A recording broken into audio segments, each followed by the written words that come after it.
or the agenda? Or approval of agenda? So moved, Bjorn. Thank you, BJ.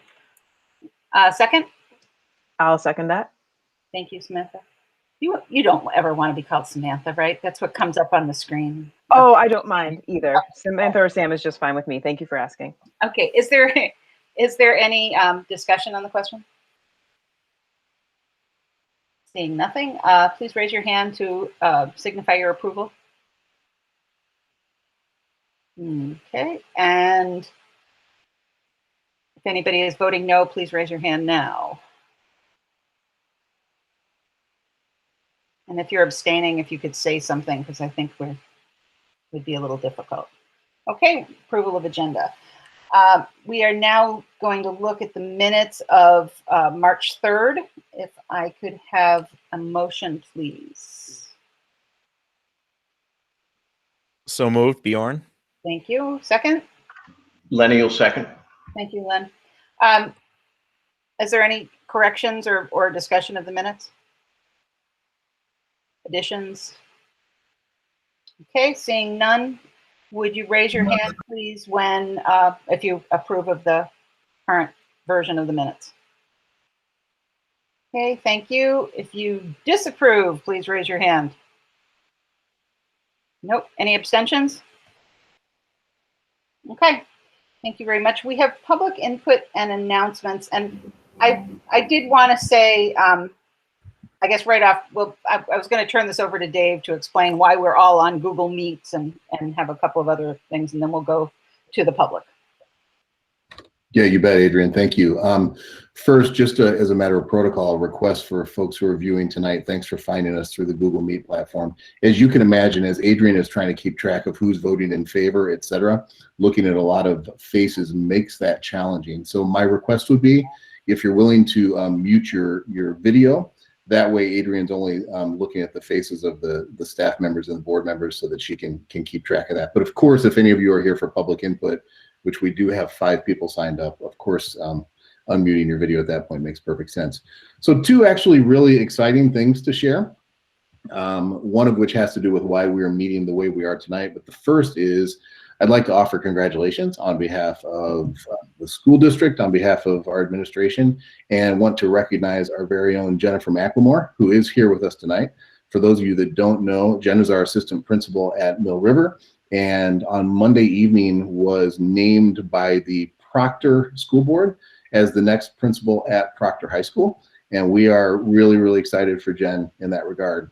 I do want to say, you know, in our field, sometimes people try to hold on to people as much as they can, right? You get good people and you try to keep them and not let them get away. And that has never been our mindset and our approach. We've always believed in contributing to the field by developing leaders and preparing them to go do what they are wired to go and do. So we're sad to be losing Jen. We're excited she has to stick with us until the end of June, but we're really excited about what she's got ahead of her in a role as a principal. She's going to do a fantastic job. So once again, Jen, we appreciate you.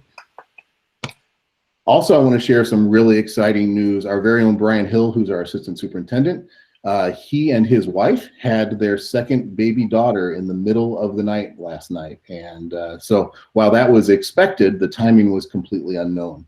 For those of you that know how things work behind the scenes, Brian is our lead in our technology systems. I know that BJ understands that world because BJ lives in that world, but BJ also understands that the process of converting a Google Meet into a YouTube live stream is not a simple process by any means, and it certainly involves brains beyond what I possess. And but Brian is able to manage that and handle it. However, under the circumstances, when you have a newborn baby, setting up a YouTube live stream is not on the list of items to attend to. So I want to encourage the group who's with us tonight. Please keep in mind that our obligations are to make sure that board meetings are open and accessible, and that is what this meeting in fact is. Our obligations also in this COVID context are to record those meetings and make the recordings available. This meeting is being recorded and will be made available afterwards. But I do want to stress that the YouTube live stream model that we've used as an additional benefit is an extra step that we've taken and not a requirement or a mandate or an expectation. So it's important that we understand that we're all here at a publicly open meeting and we're able to gather in this format. And there's a good possibility, because Brian plans to be out with his wife and baby for a couple weeks, good possibility we may do this again at our first meeting in April. Those details will settle out and sugar off in the coming days. So with that, Adrian, I know that we have 5 folks who have signed up for public comment.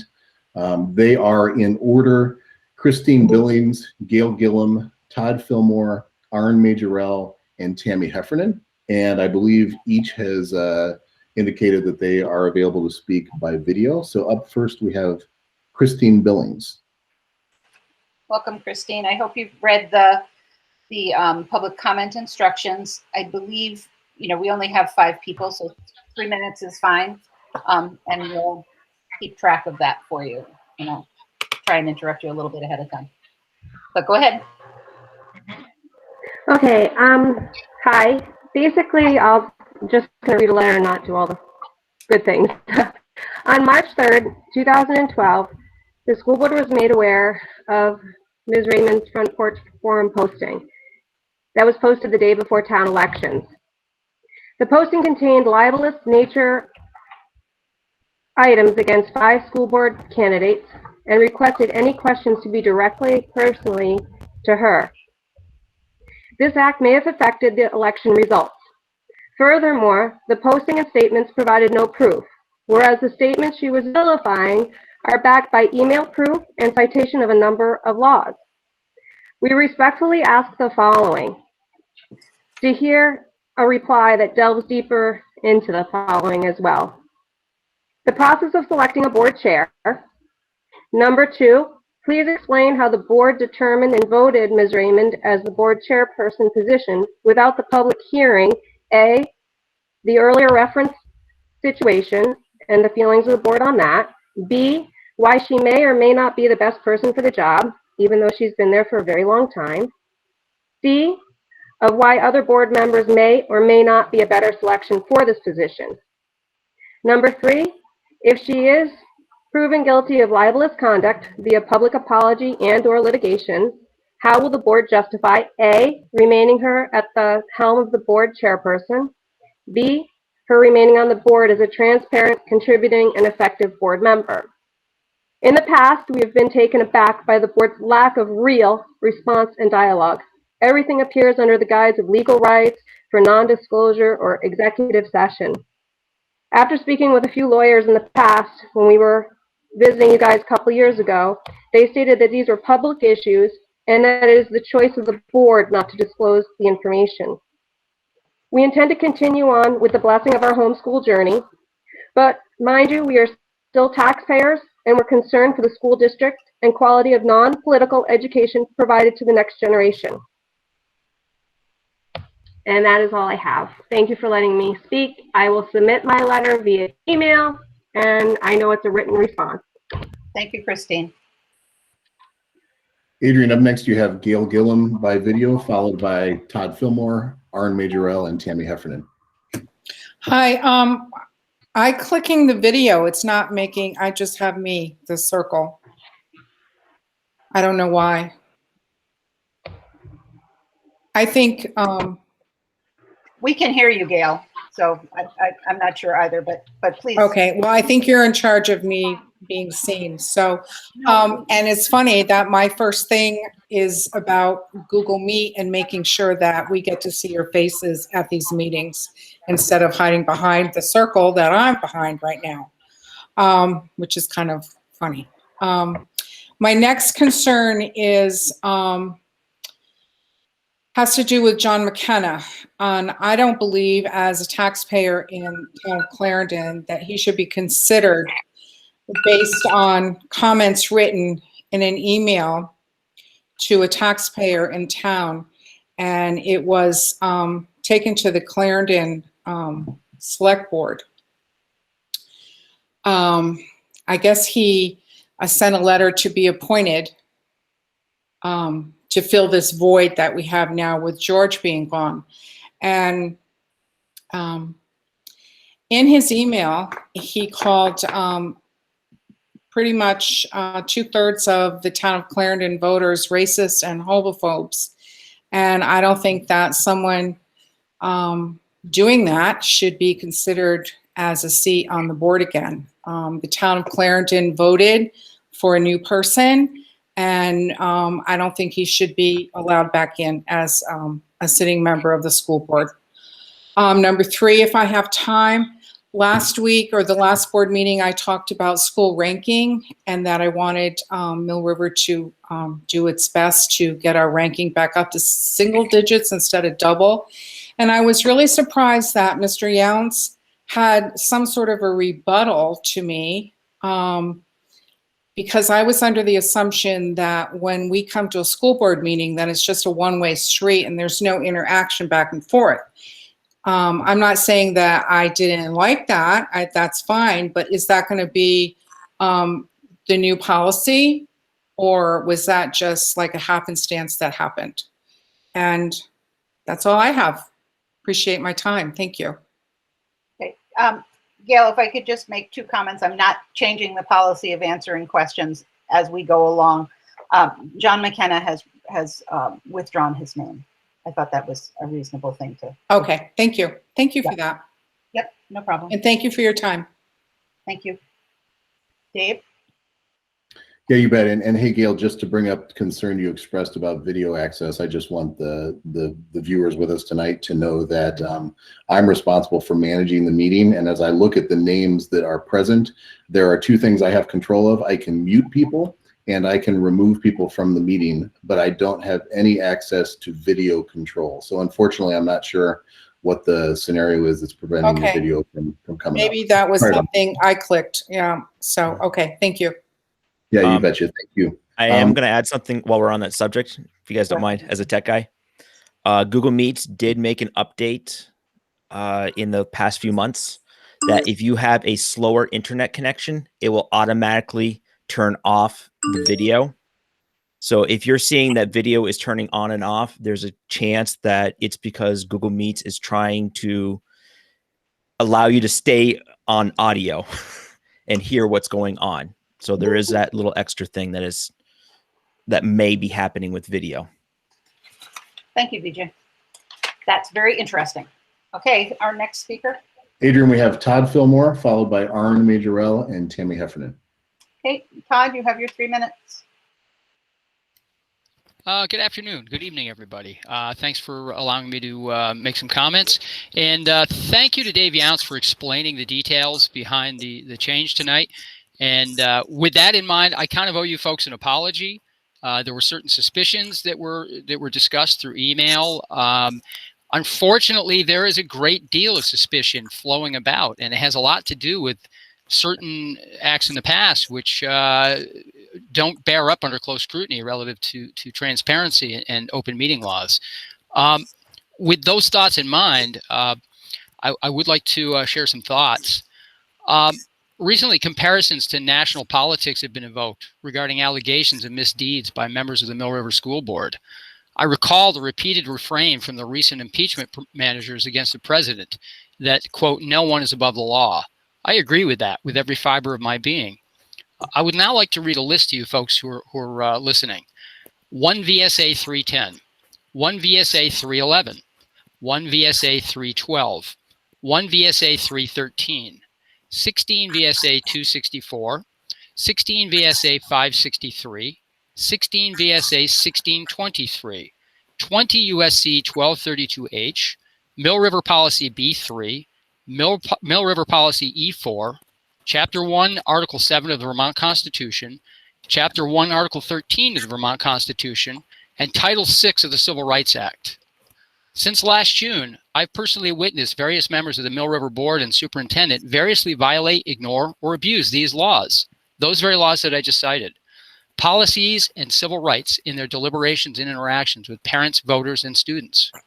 Some board members have even accused hundreds of neighbors of being racists, homophobes, white supremacists, and even called them dicks, while making racist comments amongst themselves that, quote, we white people are the problem, end quote.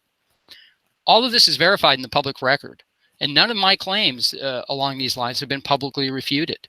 Despite these breaches of public trust, Adrian Raymond recently made false public accusations of a libelous nature against 5 candidates for school board in an effort to damage their reputations and sway 4 town local elections. She may be the subject of litigation for her conduct.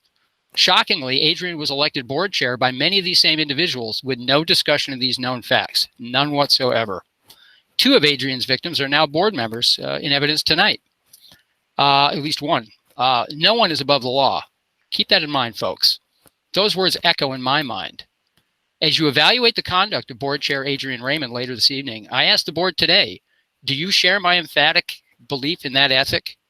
Or do you feel that you too are above the law, or that Adrian is above the law?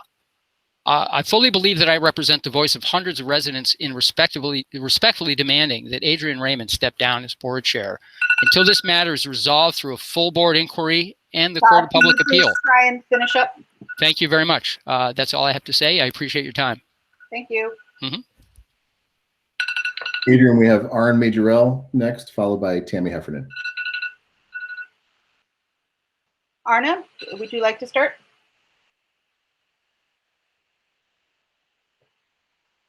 Arna? Oh, okay. Go ahead. I think you're muted.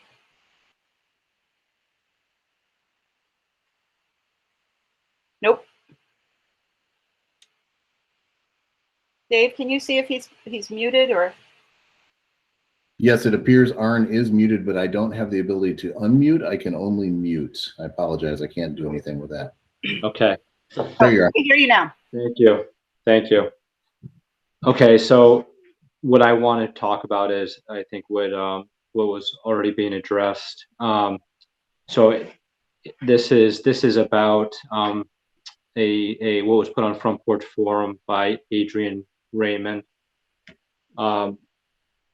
So you said our communities are being subjected to a coordinated campaign to change entire direction of our schools in every one of our four member towns. And so I read that and I'm thinking, well, isn't this what you people have been doing for the last year or 2 or more? You've been a coordinated effort to change the direction of the school. You also said sinking to a baseness that is sad and hurtful. It is very disappointing that rather than run an honest and transparent campaign, they have taken the low road to smear good people. Again, I just want to remind everybody, you specifically called out my name in this letter as I was one of these people. So I just want to say, I believe I ran an honest campaign. If I said something that was not honest, can you specifically tell me what that was? I was also transparent. I would like to ask you, are you transparent? Would you be transparent with the curriculum that you guys are developing and trying to push into the school?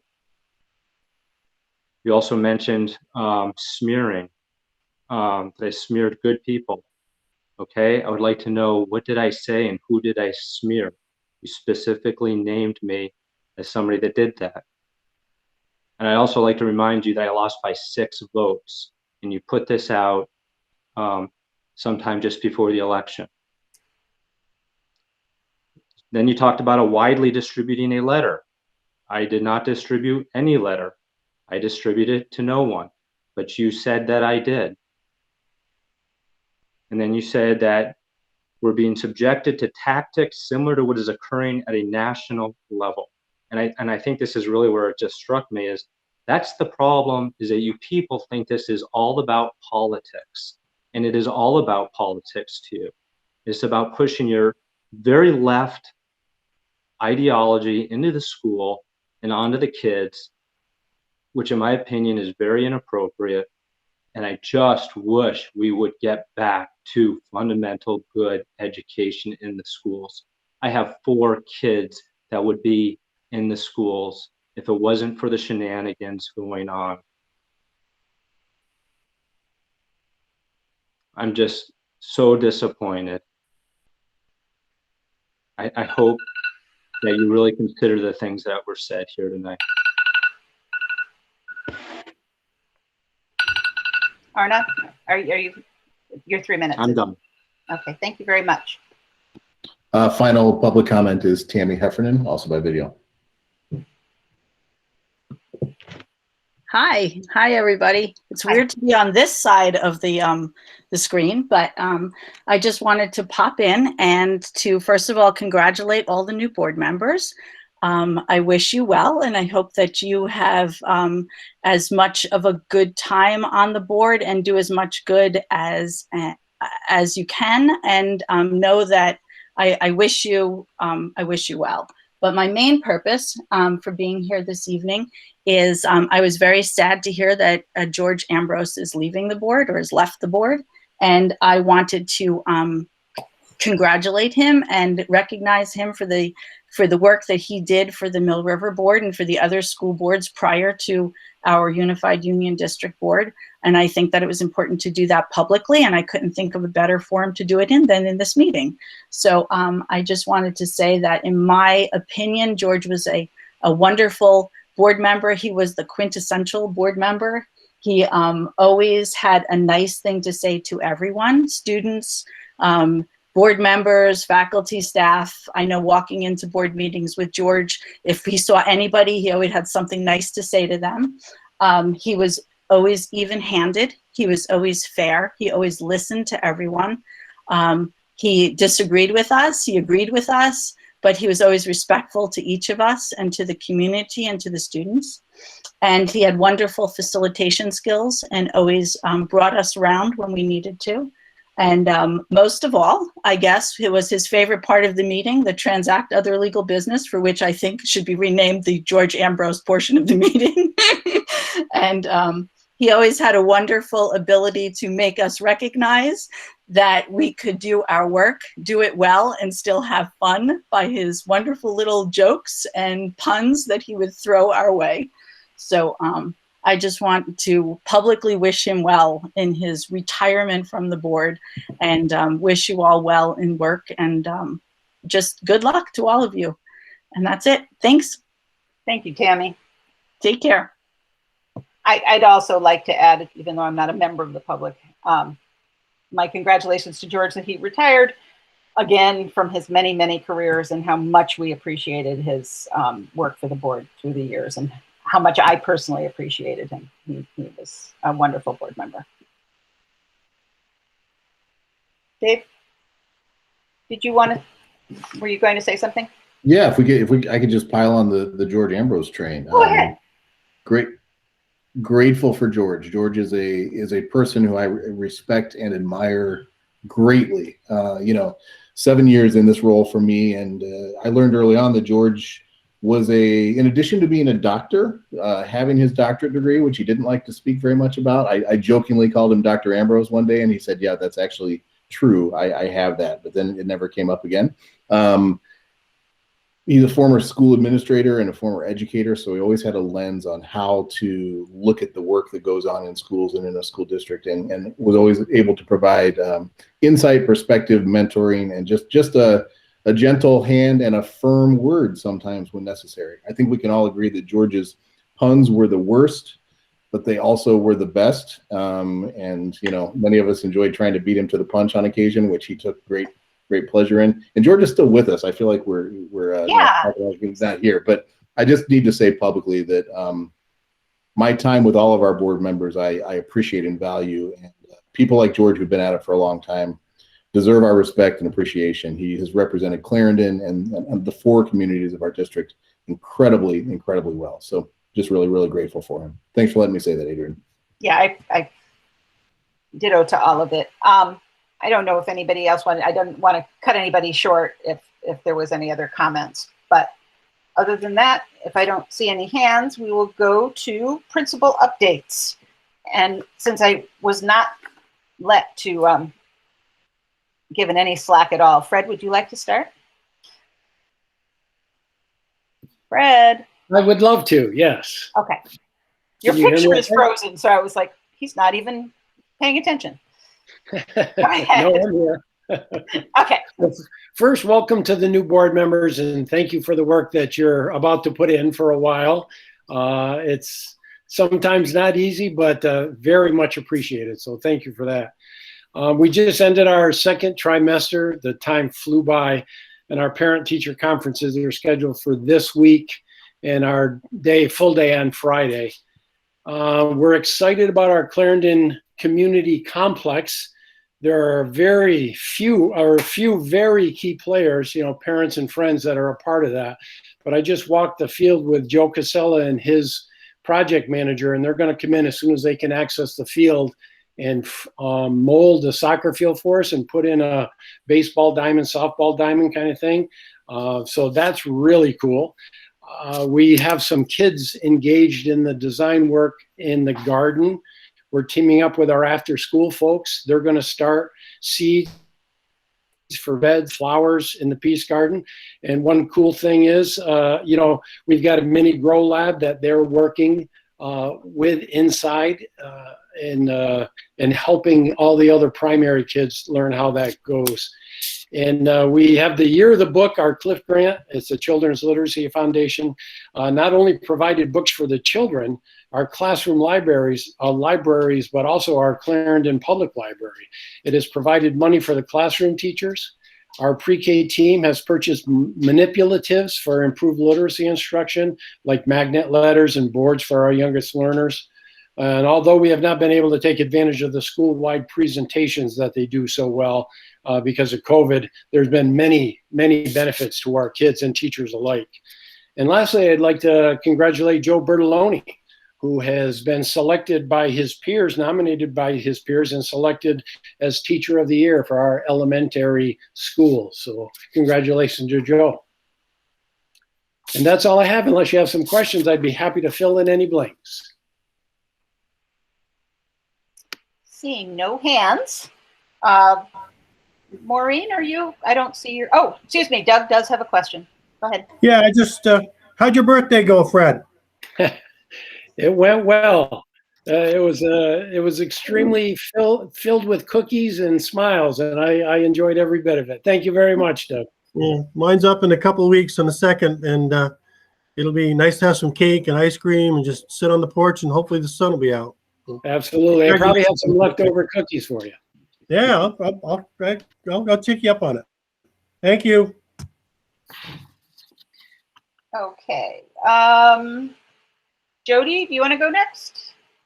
Oh, okay. Or Maureen? I mean, it doesn't matter. I'm here. Okay, Maureen.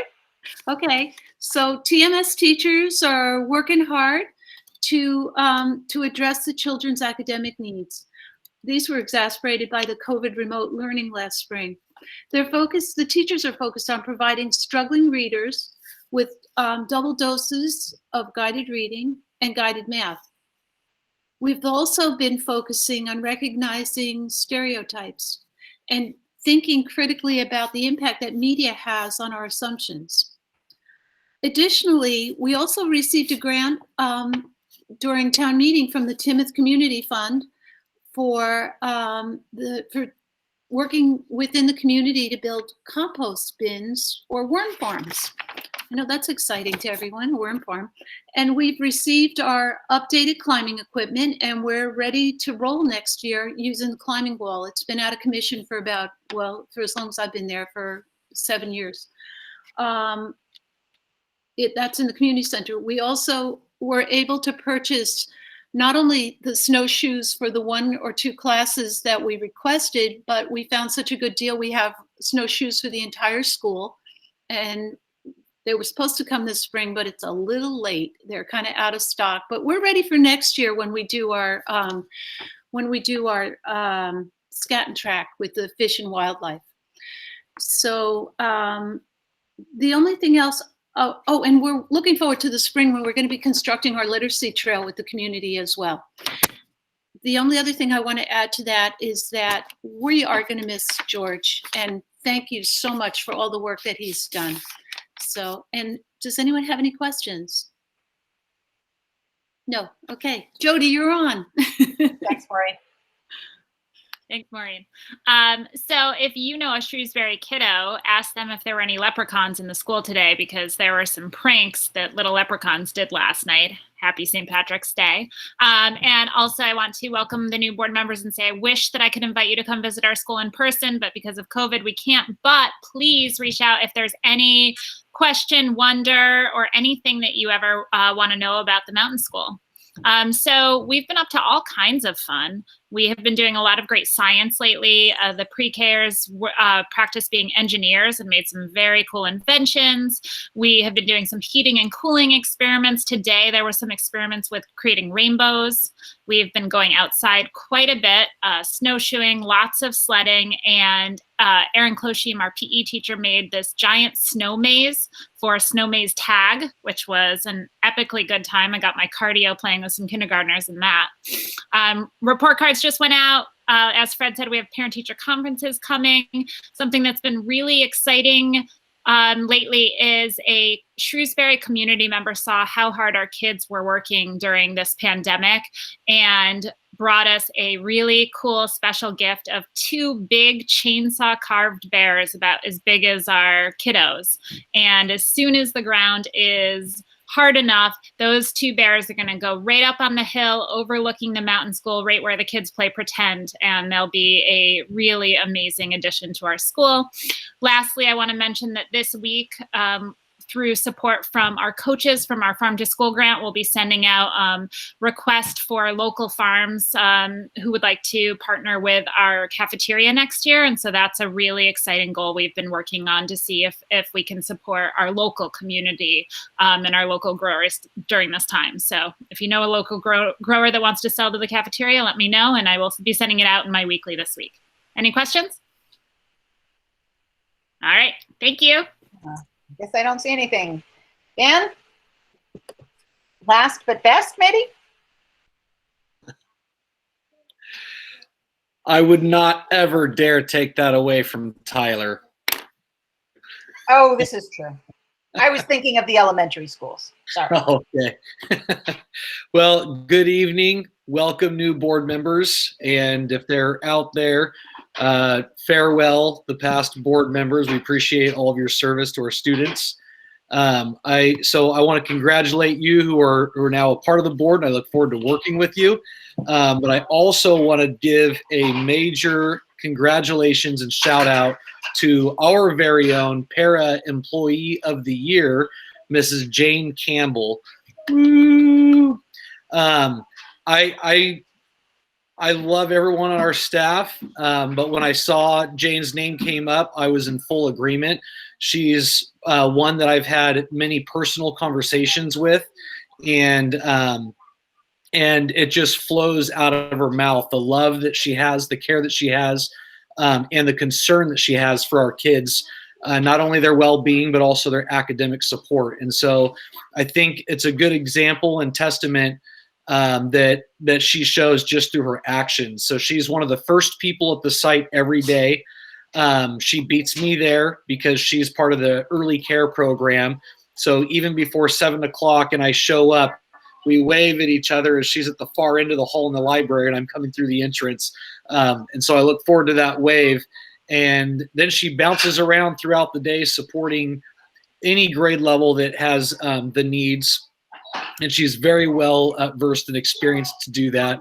And then she's hanging out after school's dismissed and supporting our after-school tutoring program. So a not only phenomenal employee, but a phenomenal human being. So thank you, Jane, for your service. And we love and appreciate everything that you do.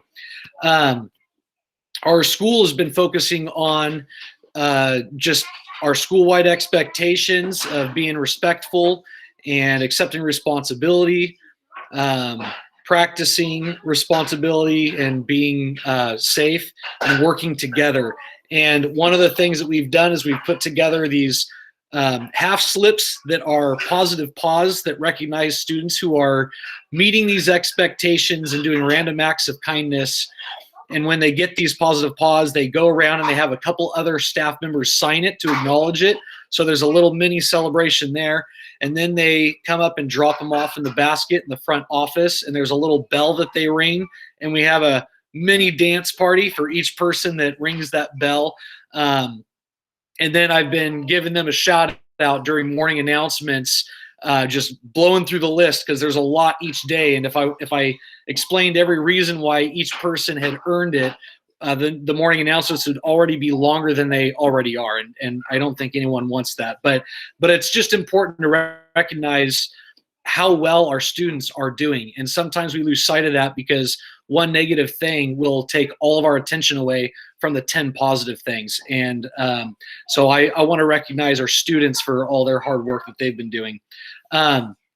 We recently met with our continuous improvement plan team. So that consisted of board member, parents, teachers, paras, and even one of our very own students. And I will say that we were proud of the input that the student shared. It's always refreshing and sometimes an eye-opener to get the student's perspective. So they probably addressed the meeting more professionally than I did, because I tend to like to have fun sometimes.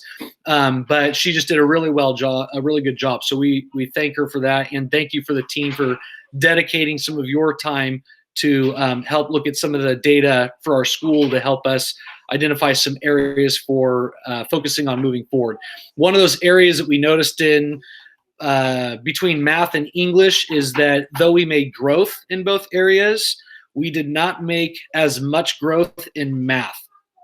And there were various answers of why that could possibly be, but that is one area that our staff is now looking into focusing deeper on and comparing the results from fall to winter and what specific areas in math is it that we really need to hone in on so those students can gain those concepts and those learnings so they can transfer that as they move on to further concepts and the next grade level, as we are surprisingly nearing the end of this year. And I can't believe that we're saying that it's the middle of March.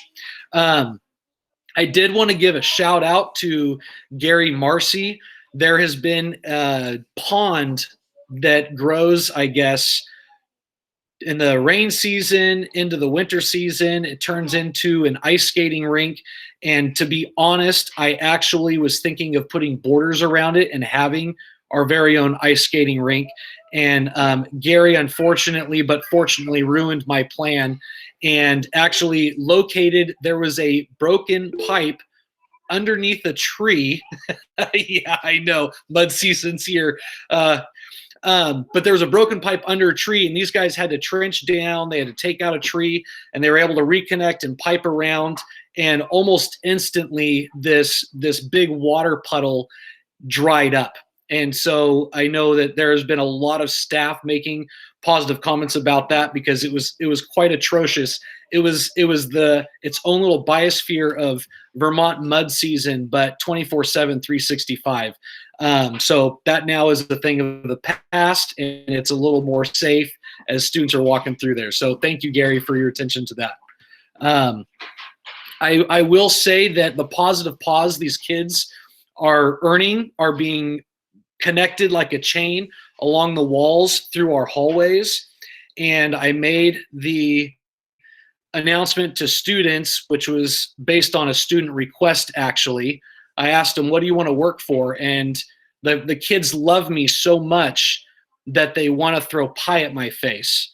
And so as a glutton for punishment, I happily accepted that challenge. And for me, unfortunately, the chain is growing faster than I thought. So that pie season may be coming sooner than I thought. But it's just fun to kind of cheer on the kids and see the good work that they're doing. Any questions? Oh, and then happy birthday, Fred and Doug.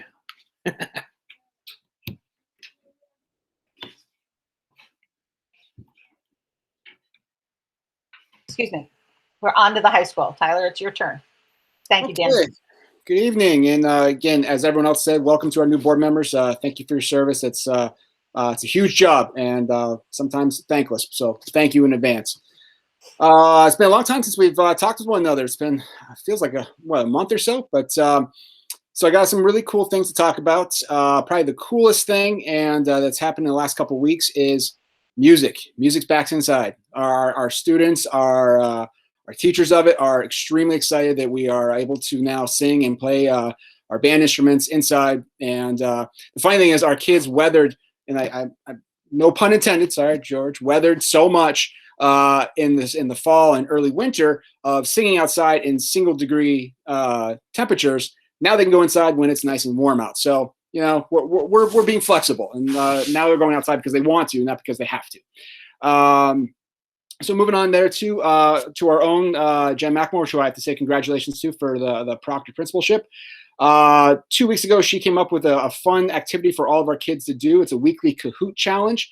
And if you're not familiar with Kahoot, it is a online gaming question and answer kind of trivia kind of thing. And essentially what we're doing is we're working through each discipline in the school, each content area by week. And the kids are competing in their classes to see who answers the most questions correctly. And I will say that the best answer that Ms. McElmore has put into all of the Kahoots is Mr. Wiedemann is bald. That's been the number one wrong answer to basically every question is Mr. Wiedemann is bald.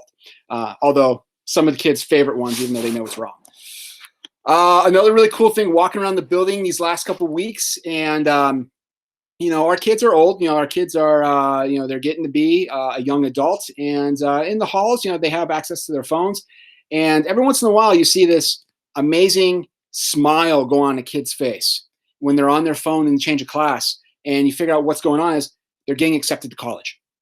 We've had a lot of kids come up and, hey, I got in, and or they had this like, run and rush down the hall because, hey, I got into school. And I remember one of our students that Miss McElmore and I were out in the hall, and she ran up and said, I got in. She got into Penn State, my alma mater. So it was really kind of cool to see that happening, and kids coming into the building or coming into the main office, say, hey, I got in. So it's that time of year, and it's fun to see that, and our kids, it's really cool to celebrate that.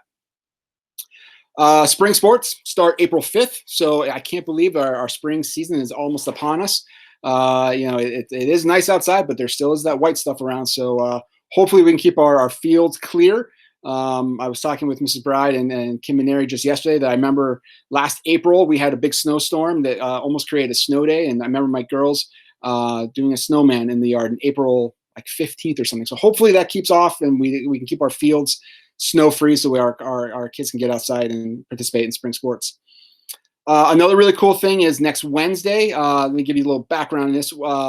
Because of COVID, a lot of SAT testing sites shut down in the last summer and in the fall and early winter, just because they didn't want kids in their building and coming together as groups, whatever. So we were lucky enough to nail down a Mill River only SAT exam for our students, and that's next Wednesday. It's happening in school, so our kids are going to be coming in, and it's only Mill River kids, and we have them spread out in the various gyms and what have you, so they're safe and they're socially distanced, and but it's Mill River kids only, so that's something we were able to provide for our kids, and it's really a nice thing. As a couple other principals mentioned, the UVM support staff and teacher of the year, we lucky have 2 at Mill River. Our support staff member of the year is Tim Parent. I'm actually going to bring him to a board meeting in the near future to talk about his sugaring house project, which is awesome. I wish he could go into our wood shop right now. We've got almost the entire building of a sugar house assembled, and it's all compartmentalized. So it's meant to be taken apart, and you take it outside, and they're going to put together, and it's going to go out near our garden pretty soon. But so it's going to be moving outside soon, and they're going to put together. So Ms. McElmore was lucky enough to get a grant for that project so that we could fund it and make it exactly what it's going to be. So Tim will come in at one point here and talk to you guys about that project. It's awesome. Ways before it's doing for our kids. And then our teacher of the year is Karen McCullough, who has kept us all completely sane during COVID and kept our tech spot on. That's been very helpful for us, and really helped a lot of our teachers get through COVID and get through our remote learning and give them some new tricks for their toolbox. So that's really a good thing to hear. And then also scheduling, believe it or not, we're doing a little bit different scheduling this year for next year. We're going to do that during the month of May, so we have the most up-to-date information on how our kids are doing, and we can be as most specific with their class choices.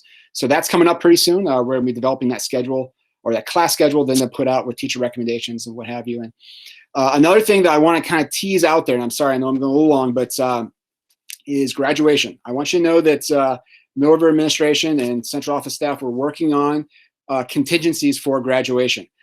So we are looking at seeing what kind of ceremony we can do, given social distancing requirements and what have you. But we are actively working on that, and we will have plans in the very near future of what that's going to look like.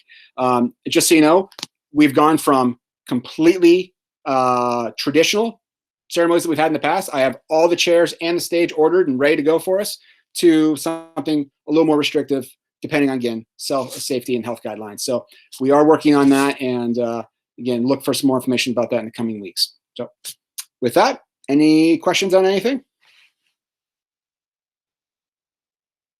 No, I guess not. Thank you, Tyler. That was Thank you very much. Very informative.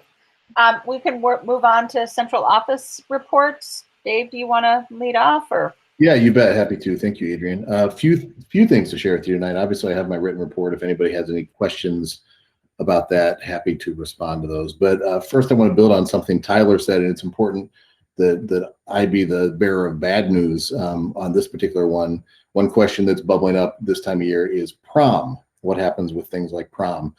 Need to let you know that there are no plans in the works for a prom to occur at this point in time. I've spoken to all of the surrounding superintendents in Bennington and Rutland County to survey their plans, and I've heard the exact same thing.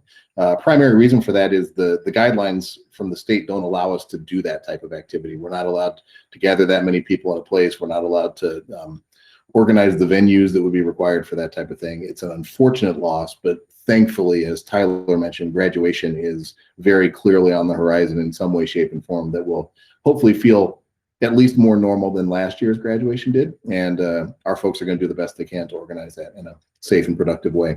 Also want to touch on you heard about the Teacher of the Year and Support Staff of the Year recognition. So I just want to build some context around that for you. First of all, those designations usually don't occur at this time of year. Under normal circumstances, those decisions get made at the end of the school year. We announce them at the open of a school year on our opening day in services when we have all the staff together. And UVM has historically done a Teacher of the Year recognition program that's an in-person large activity that usually occurs in October or November. That's under normal circumstances. Because of COVID in 2020, the spring piece didn't happen, the fall together piece didn't happen, the UVM piece didn't happen. The UVM has had this date that's been out there in April as a possibility that we knew may end up happening, and there will in fact be a UVM Teacher of the Year recognition program in early April. It'll be virtual, not in person, but in order to prepare for that, our folks needed to go through the process that we normally go through to nominate and select those individuals. Just so you know, we have a nomination window where support staff members and teachers nominate their peers. There are certain criteria that they're supposed to address in those nominations, and those nominations are all accumulated. And then we have it's publicly anonymous. Obviously, the people who participate know who they are, but we have an anonymous group of teachers and support staff that get together to review all of the nominations, review all of the criteria that are submitted, and then make decisions identifying 2 Teachers of the Year, one from Mill River and one from the elementary level, and 2 support staff members of the year, one from Mill River and one from the elementary level. So just to repeat, our support staff folks, Jane Campbell from Wallingford, Tim Parent from Mill River, and our 2 teachers. Awesome coincidence, but I think it actually speaks to the type of work they do and the quality and timeliness of their work. 2 librarians, so Karen McCullough from Mill River and Joe Bertoloni from Clarendon. So really excited to be able to recognize those folks. And I do expect we'll have another round of that, as we approach the end of this year to get ready for the fall, hoping that, we're maybe in a more normal scenario and those recognitions can occur in a more timely fashion, but definitely excited for those folks. A few other things I wanted to mention, heard some questions in public comment related to just curriculum instruction, what kids are learning in school. And my hope is with our principals reports tonight that you're getting a decent flavor of what our kids are doing and what they're learning in schools. I would encourage anyone that has questions about curriculum design, our proficiencies, and actually, you know, all the way down to how lessons are delivered. There's a few people that are really good to touch base with, depending on what you're interested in finding out. If you want the big picture, 30,000 foot view on how proficiencies are designed, how we take the Common Core state standards, how we take the information from the state and have to organize our curriculum. Andrew Jones, our curriculum director. Andrew, if you don't mind giving a wave of the hand. That's his wheelhouse.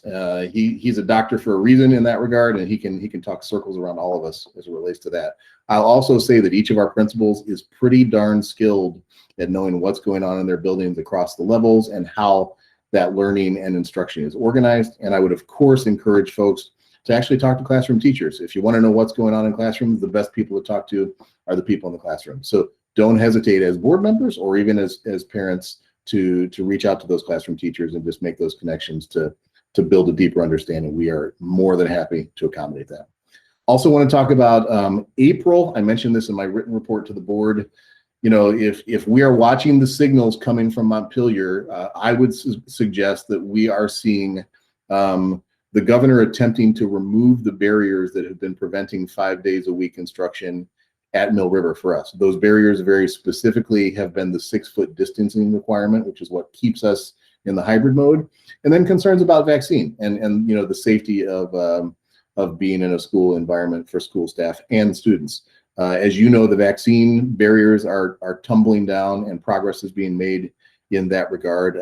We've got about 200-ish day-to-day employees, all in with substitutes and coaches and everybody else. We had about 250 eligible folks, and we had 194 people access appointments for the vaccine on the first day that we were eligible for it. So really good participation, really good involvement. And keep in mind, some of those other folks have accessed it through different venues, through the Walgreens options, or, you know, due to their own medical dynamics or possibly age band, you know, may have accessed it on their own through the medical center. But, you know, we're seeing pressure and intention pointing towards April as a possible expectation to bring students back for more days in person. I want you to know that our Mill River team is working on designing what would that look like if we get there. And my intention is, once we have those plans solidified, I do intend to seek feedback from our parent community and also talk to our faculty and staff community and see where people are with, okay, if everybody comes back 5 days, this is what it will look like, or we could continue doing what we're doing to get to the end of the year and just finish out the home stretch. As I've said in my message to you as well as to our families, I would have no intention, regardless of outcome, of requiring our remote families by choice to return in person during the remainder of this school year. But I also very firmly believe that the possibility of a remote option in the fall is incredibly slim or close to zero. So just want to get it out there that that's not something that we're likely to see. Final piece I want to talk about is we talked about George earlier. I would like to just address George Ambrose's board spot and just talk publicly about that process a little bit, just so that we have that on the record. On the 12th of March, which was George's resignation date, the school district sent a communication to the select board, officially notifying the Clarendon Select Board of the vacancy and requesting that the select board send its written feedback and consultation to the school board by Friday, April 2nd, to prepare for the school board members making an appointment of some sort on Wednesday, April 7th. There's a shared commitment that any letters of interest that the school district receives for the position will be shared with the select board. And I believe that Adrian has talked to the select board chair about a similar transaction the other way, that, you know, we'll make each of the entities aware of who's expressed interest. And it won't surprise you, you know, people will probably express interest to both entities just to cover their bases. I'm not sure of the Clarendon Select Board's intentions with advertising. I believe they may do that by their own means, but we have advertised in the Rutland Herald as well as on Front Porch Forum, and we'll be running those ads a little bit more. And then ultimately for the board, I would anticipate that it would make sense. You may end up deciding to do some sort of a forum or interview in a public setting with the interested candidates, you know, an opportunity for the board to talk to the people who've actually expressed the interest, to do that live where people can see it, and do that prior to the board meeting on the 7th when you would appoint. I do want to stress that we have a 30-day window from the date of the vacancy for you to make that appointment. And again, the vacancy happened on the 12th. So doing the appointment on the 7th makes sense, and that's within that window. But that would potentially mean, if you don't mind marking your calendars, probably sometime on the 5th or 6th would be the logical sweet spots for the board getting together with possible candidates to have some conversations. So I just want to get those on your calendar radar, so to speak. With that, I will gladly be quiet and take any questions, or pass on to, can't pass to Brian because he's otherwise disposed, but pass on to whomever Adrian would like to go to next.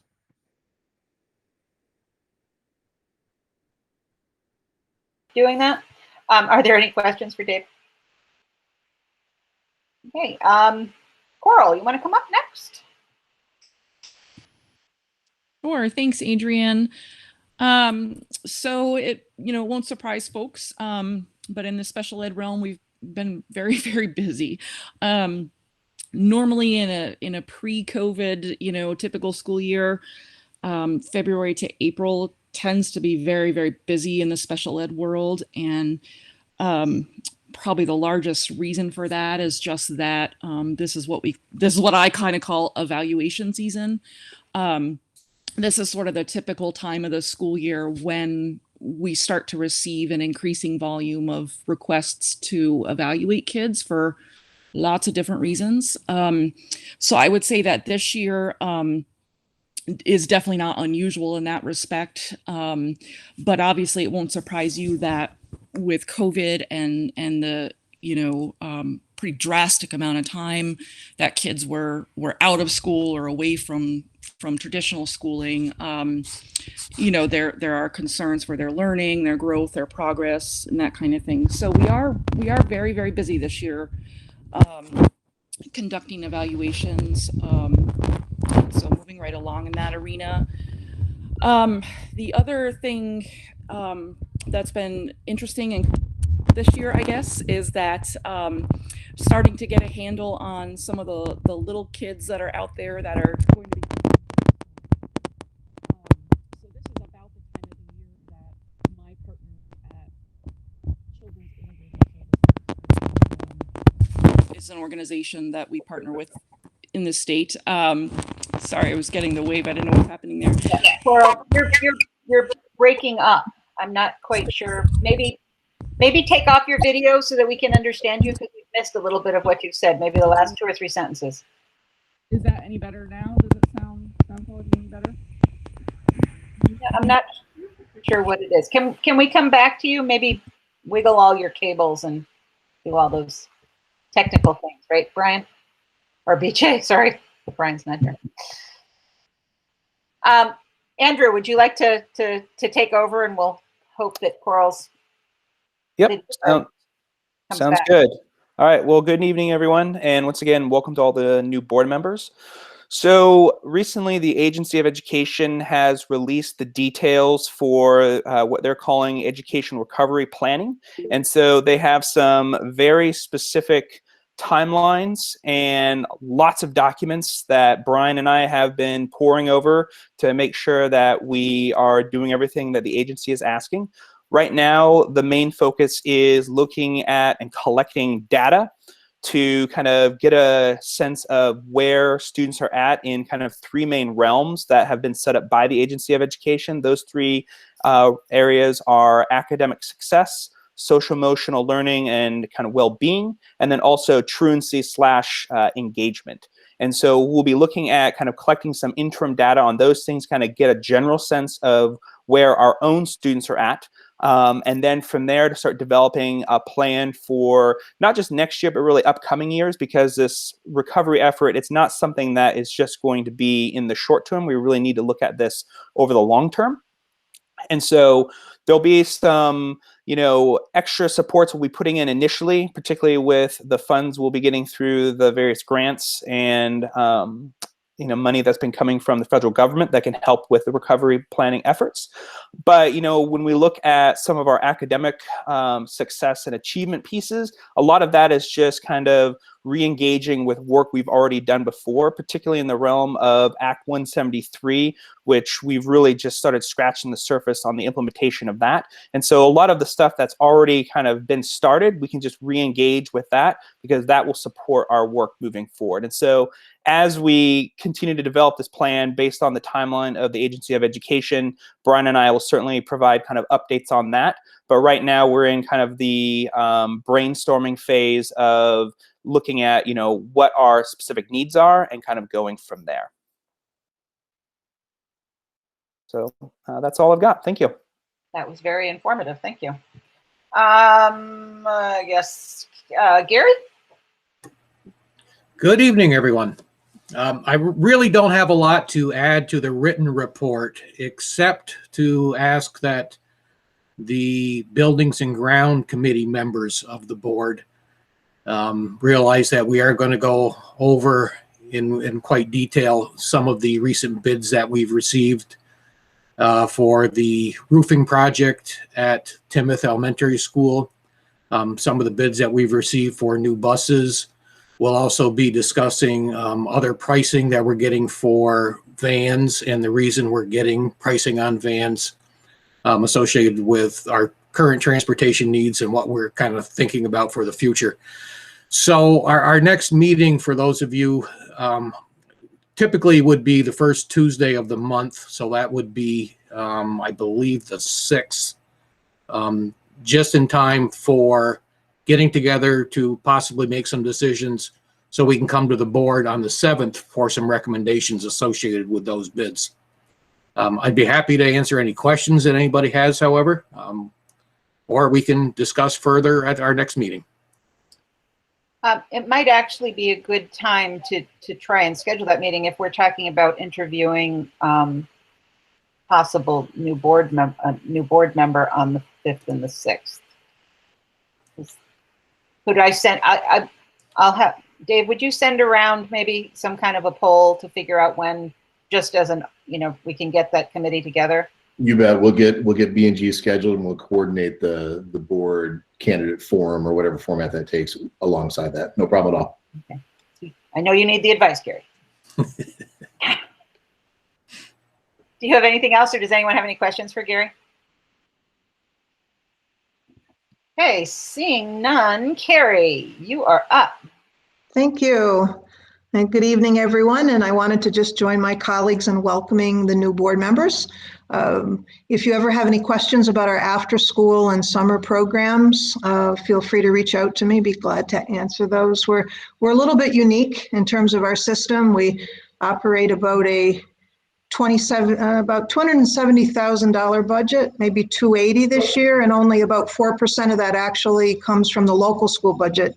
96% this year is grant funded through a number of different grants. So a little complex, but feel free to reach out if you ever have any questions on that. I provided you a report, but I want to emphasize just a couple points. After school's going really well. The weather changes are fabulous to get the kids outside a lot more and the staff outside a lot more.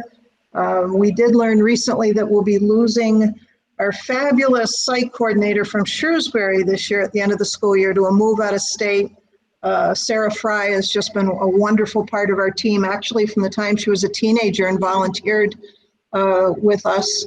And Jody and I will work together to do our very best to replace her, which we won't maybe be able to completely, but we'll really try our best on that.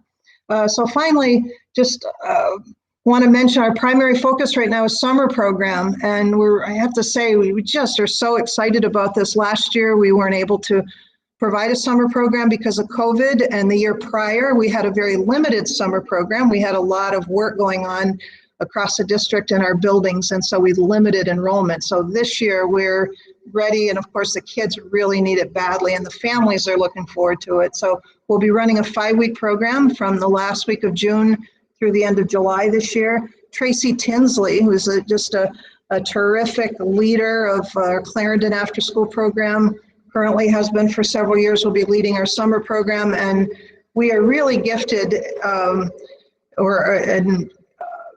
to be able to have a lot of teachers and paraeducators in our district. I'm sorry, I got that a little. I'm on short sleep today because of a move, in the midst of moving right now, literally. But anyway, we're very fortunate to have a number of teachers and paraeducators in our district working with summer. My colleagues throughout the state have very few teachers in their districts that actually are interested and willing to do after school and summer. They're burnt out. We have a number of them in ours, so we're really happy about that. And finally, we're actually going to be reducing our fees this summer for the summer program for families. Just made that decision today. So hopefully, you know, we'll be able to improve access. We're looking at equity, of course, with that as well. So we're going to be dropping the fees this year, but having more in the way of enrichment programs, inviting more children to be a part of that, and we're really excited about it. So thank you for that. Wow, thank you, Carrie. Questions at all? Sure. Anybody? That's all great news. I'm amazed. Len? Yeah, just a question. Andrew mentioned it, I believe, and Carrie, you mentioned it in your written report, the SELPQA. I think I wrote that down right. Do we, is there a way, once that information is completed and put together, can the board see, I would like to ask that the board see that information. Okay. Excuse me, so that we get an idea of what's going on as well. Okay, so just to clarify, Len, that actually is a tool that we only use, as far as I know, Andrew, you can correct me if I'm wrong, but we only use that in the after school program. And we evaluate programmatically, we evaluate the quality and impact of social emotional learning and development using a Gettman-based tool.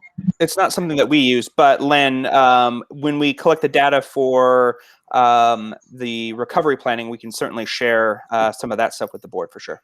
Yeah, that'd be great. I just, you know, the more information we can get as a board, I just think it's better off. And so I would appreciate, you know, again, I know it's a process, and so I'm not in a big hurry, but I also know that it's something I'd like to see. I could also, Len, on that there's a lot of reporting I do at the federal level and also state level because of our grants. So I just kind of made a note at the end of the year, after the end of June, early July, I do the reporting. I'll give you a one-pager over the summer that can basically, in terms of my world anyway, after school and summer world, that can show you our both qualitative and quantitative data.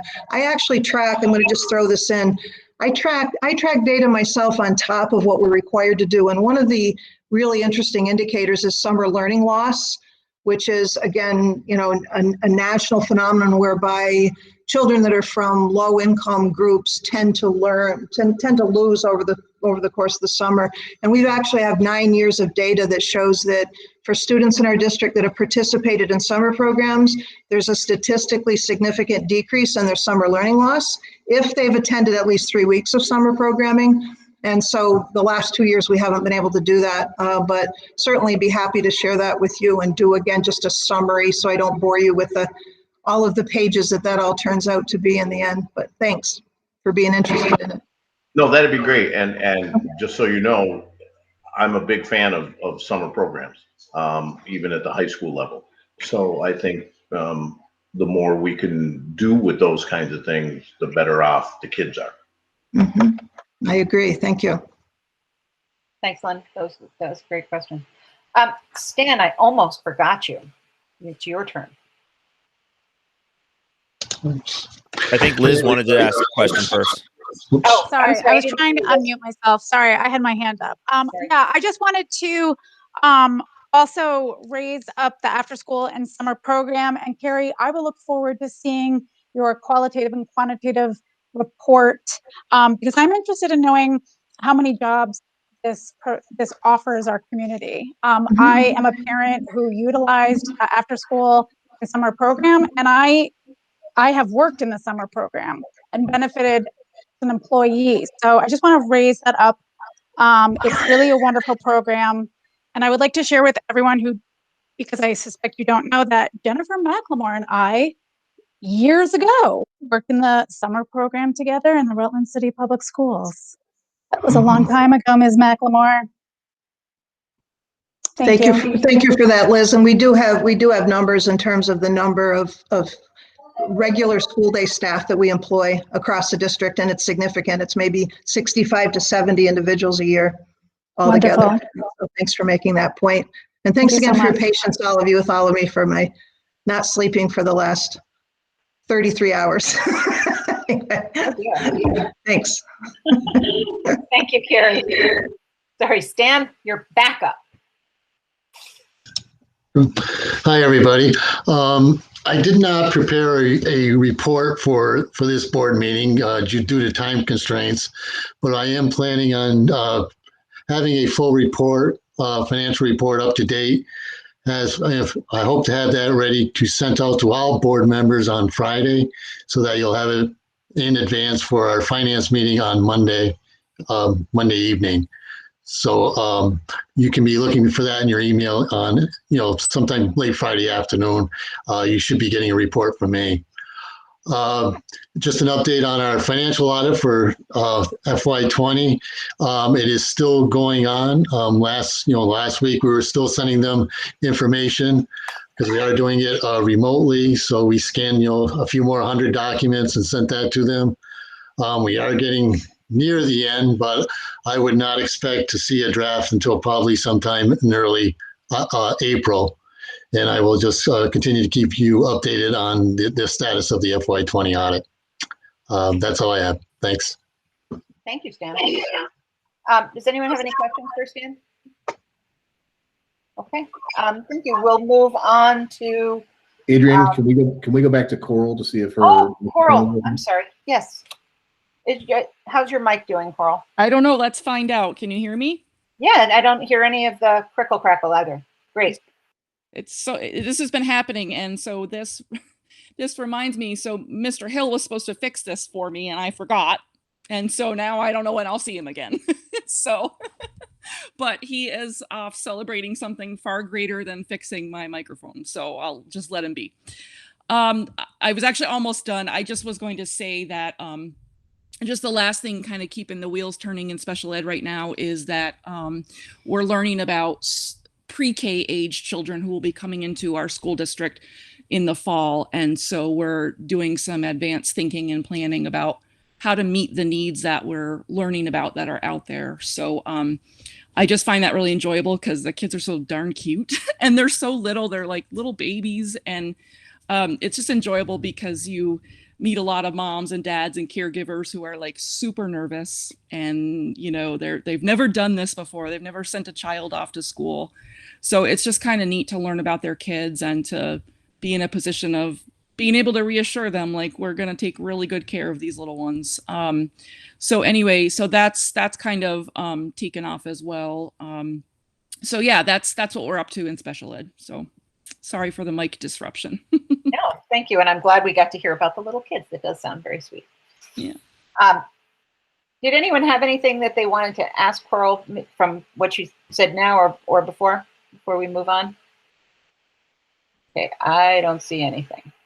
I guess we've moved on to plan recommendation for board district goals review. And Dave, I will let you deal with that.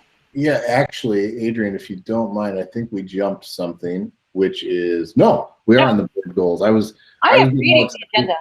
I was all excited about doing a technology bid because I've never gotten to do that before, but we'll do the board district goals piece first. If you will bear with me momentarily, board members, I shared this Google Doc with you right before the board meeting, and I'm going to share my screen momentarily. If you will permit me a moment.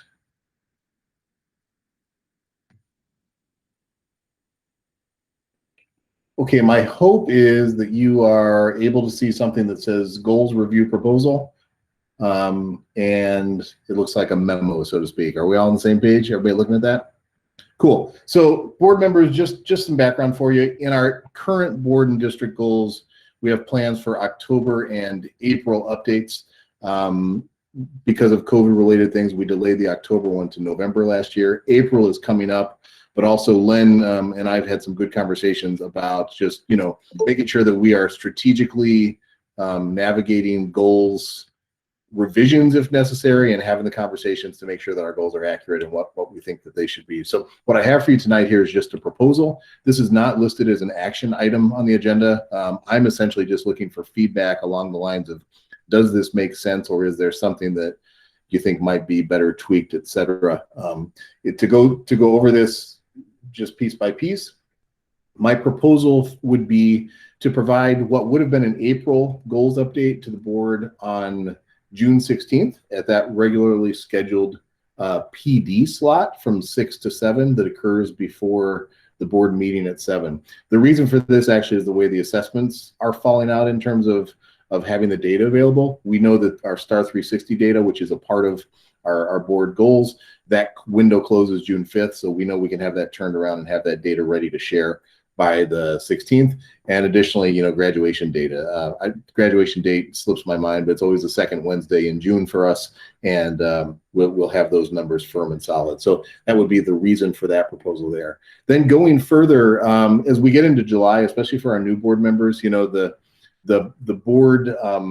board meeting at the beginning of the month always falls around the 4th. That's kind of how things shake out. However, this year it falls on the 7th, which is a few days later, which I think gives us a little bit of elbow room to work with. So my proposal would be that we actually hold a regular meeting as would be scheduled on the 7th.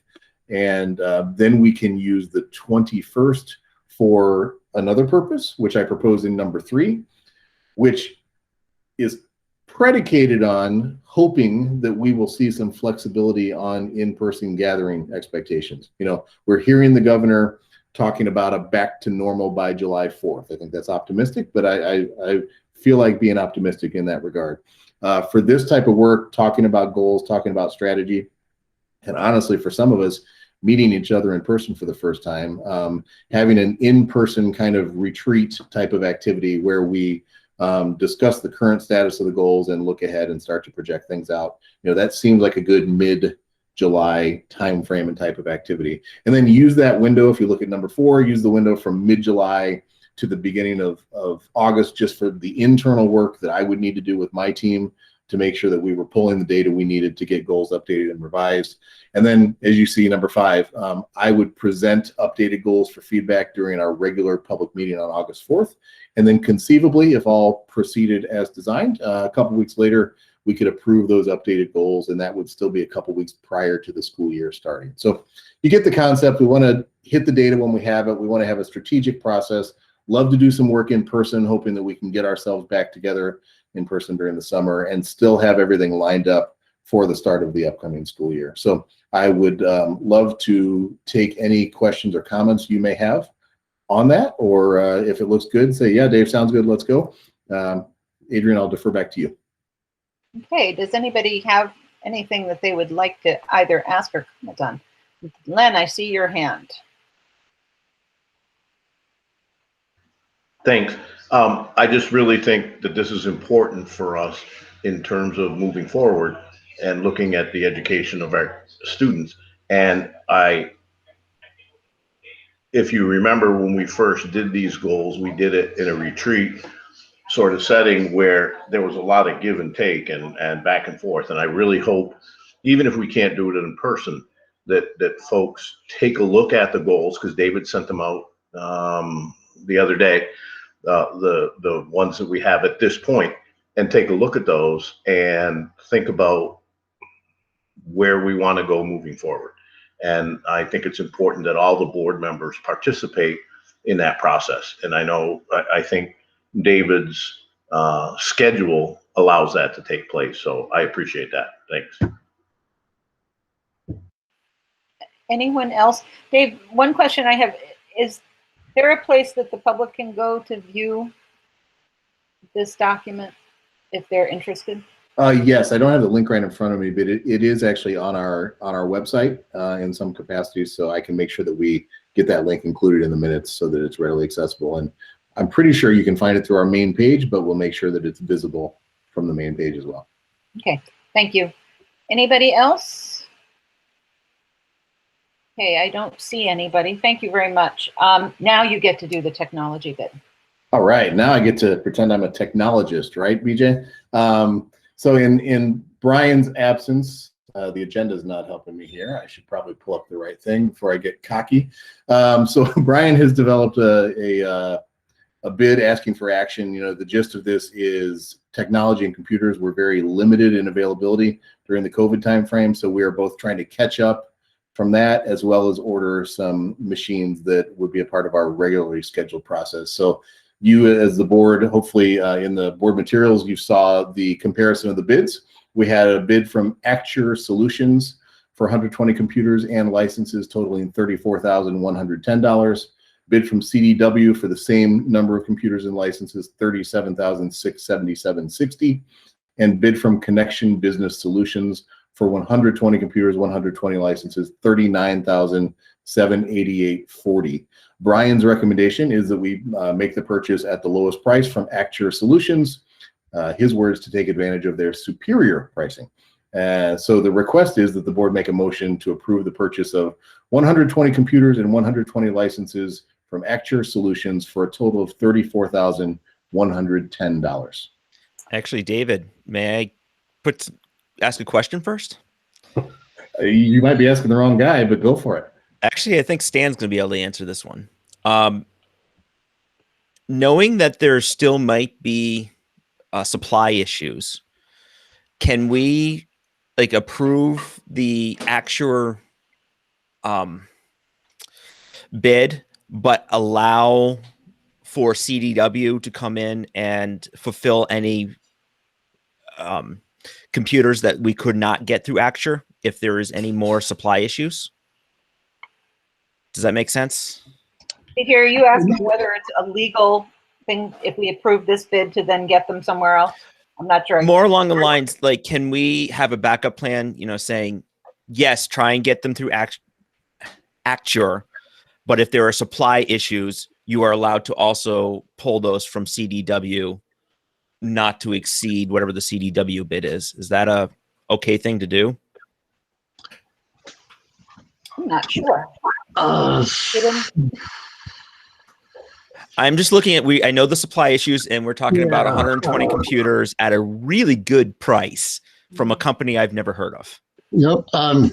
You can go ahead and you can go ahead and propose that motion.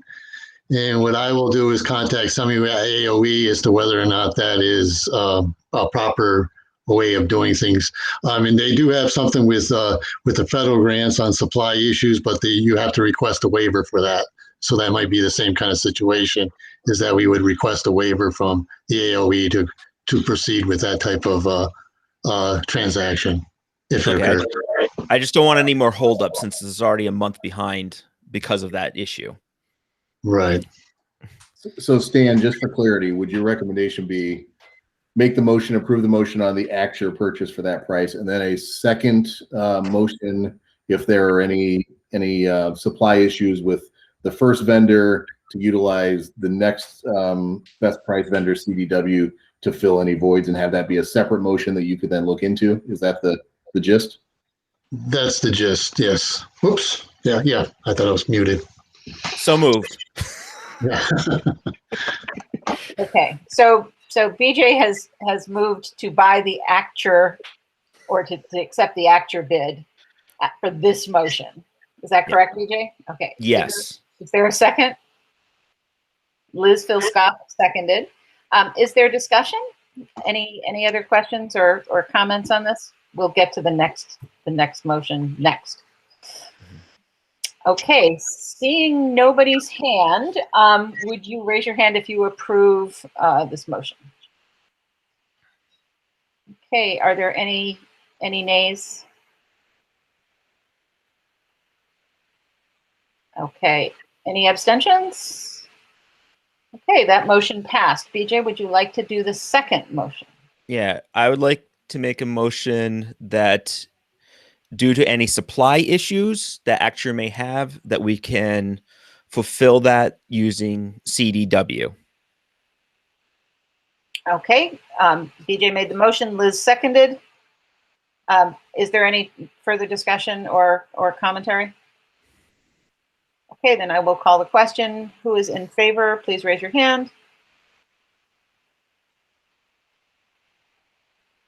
Is that unanimous? Doug, I can't see you. Oh no, you're on here twice, Doug. One is just a picture. So Am I that important to be twice? I guess you are. So I'll take that. Okay, but either way, you're in favor. Okay, is there anybody opposed? No, then the motion passed unless there's any abstentions. I didn't see anybody left. Okay, so Brian has approval and a backup, which is pretty cool. Thanks, BJ. That was a great idea. Okay, we'll look at committee reports. Personnel, Len. I'm assuming you are chair because I missed the beginning of the meeting. Yes, we did a reorganization and somehow I ended up as chair again. We met on March 10th and we have 4 contracts that we'd like to bring to the board for action. So I'll move that we provide approve a contract for Kevin St. Ange, 1.0 full-time equivalency as a school counselor at Mill River. Would you like to do these separately? Yes. Okay. Is there a second? Doug, seconded. Is there any discussion? Okay, seeing nobody's hand. Would you please say aye or raise your hand to approve? Liz, your camera's off, so I can't see your vote. If you could maybe unmute and give your... Okay, well, maybe she's had to step away. Are there any nays? Abstentions? No. Okay, so Mr. St. Ange, congratulations. Excellent. Next, I would like to move that the board approve a contract for Jillian Gettman, 1.0 full-time equivalency, English language arts at Mill River. Okay, is there a second? Thanks, Maria. Is there any discussion? No. Raise hands or say aye to approve. Okay, thank you very much. Are there any nays? Abstentions?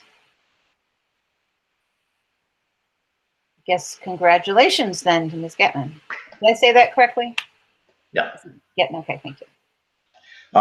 Next, I'd like to move that the board approve a contract for Mike Gijanto, 1.0, and I apologize if I messed that up, 1.0 full-time equivalency, support staff, special education para-educator at Clarendon Elementary School. Okay, do I have a second? Thank you, Matt. Okay.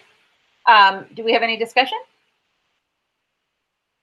Seeing none, please raise your hand or say aye for approval. Okay, thank you. Are there any nays? No. I don't see things well enough to just assume that it's unanimous. I'm sorry. Are there abstentions?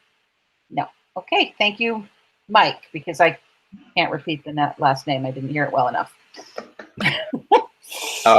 And lastly, I move that we approve a letter of employment for Tammy Engelhart, 1.0 full-time equivalency as a long-term substitute art teacher at Shrewsbury, Tinmouth, and Wallingford.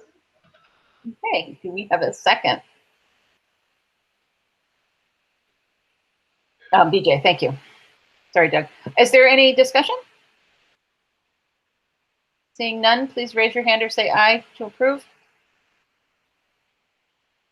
Thank you. Thank you. Bruce, I didn't see, did you raise your hand? Bruce? Sorry, I didn't see that. Are there any nays? Any abstentions? Well, congratulations, Tammy. Thank you. And those were all replacement that will, for the most part, go through the end of this school year. They're starting March 22nd, April 5th, March 22nd, March 18th. So they're starting at various times, each of those individuals. But basically, for the most part, it's through the end of the school year. Is that right, David? Is that a fair? Okay. And then there's postings that are going out soon. There are many.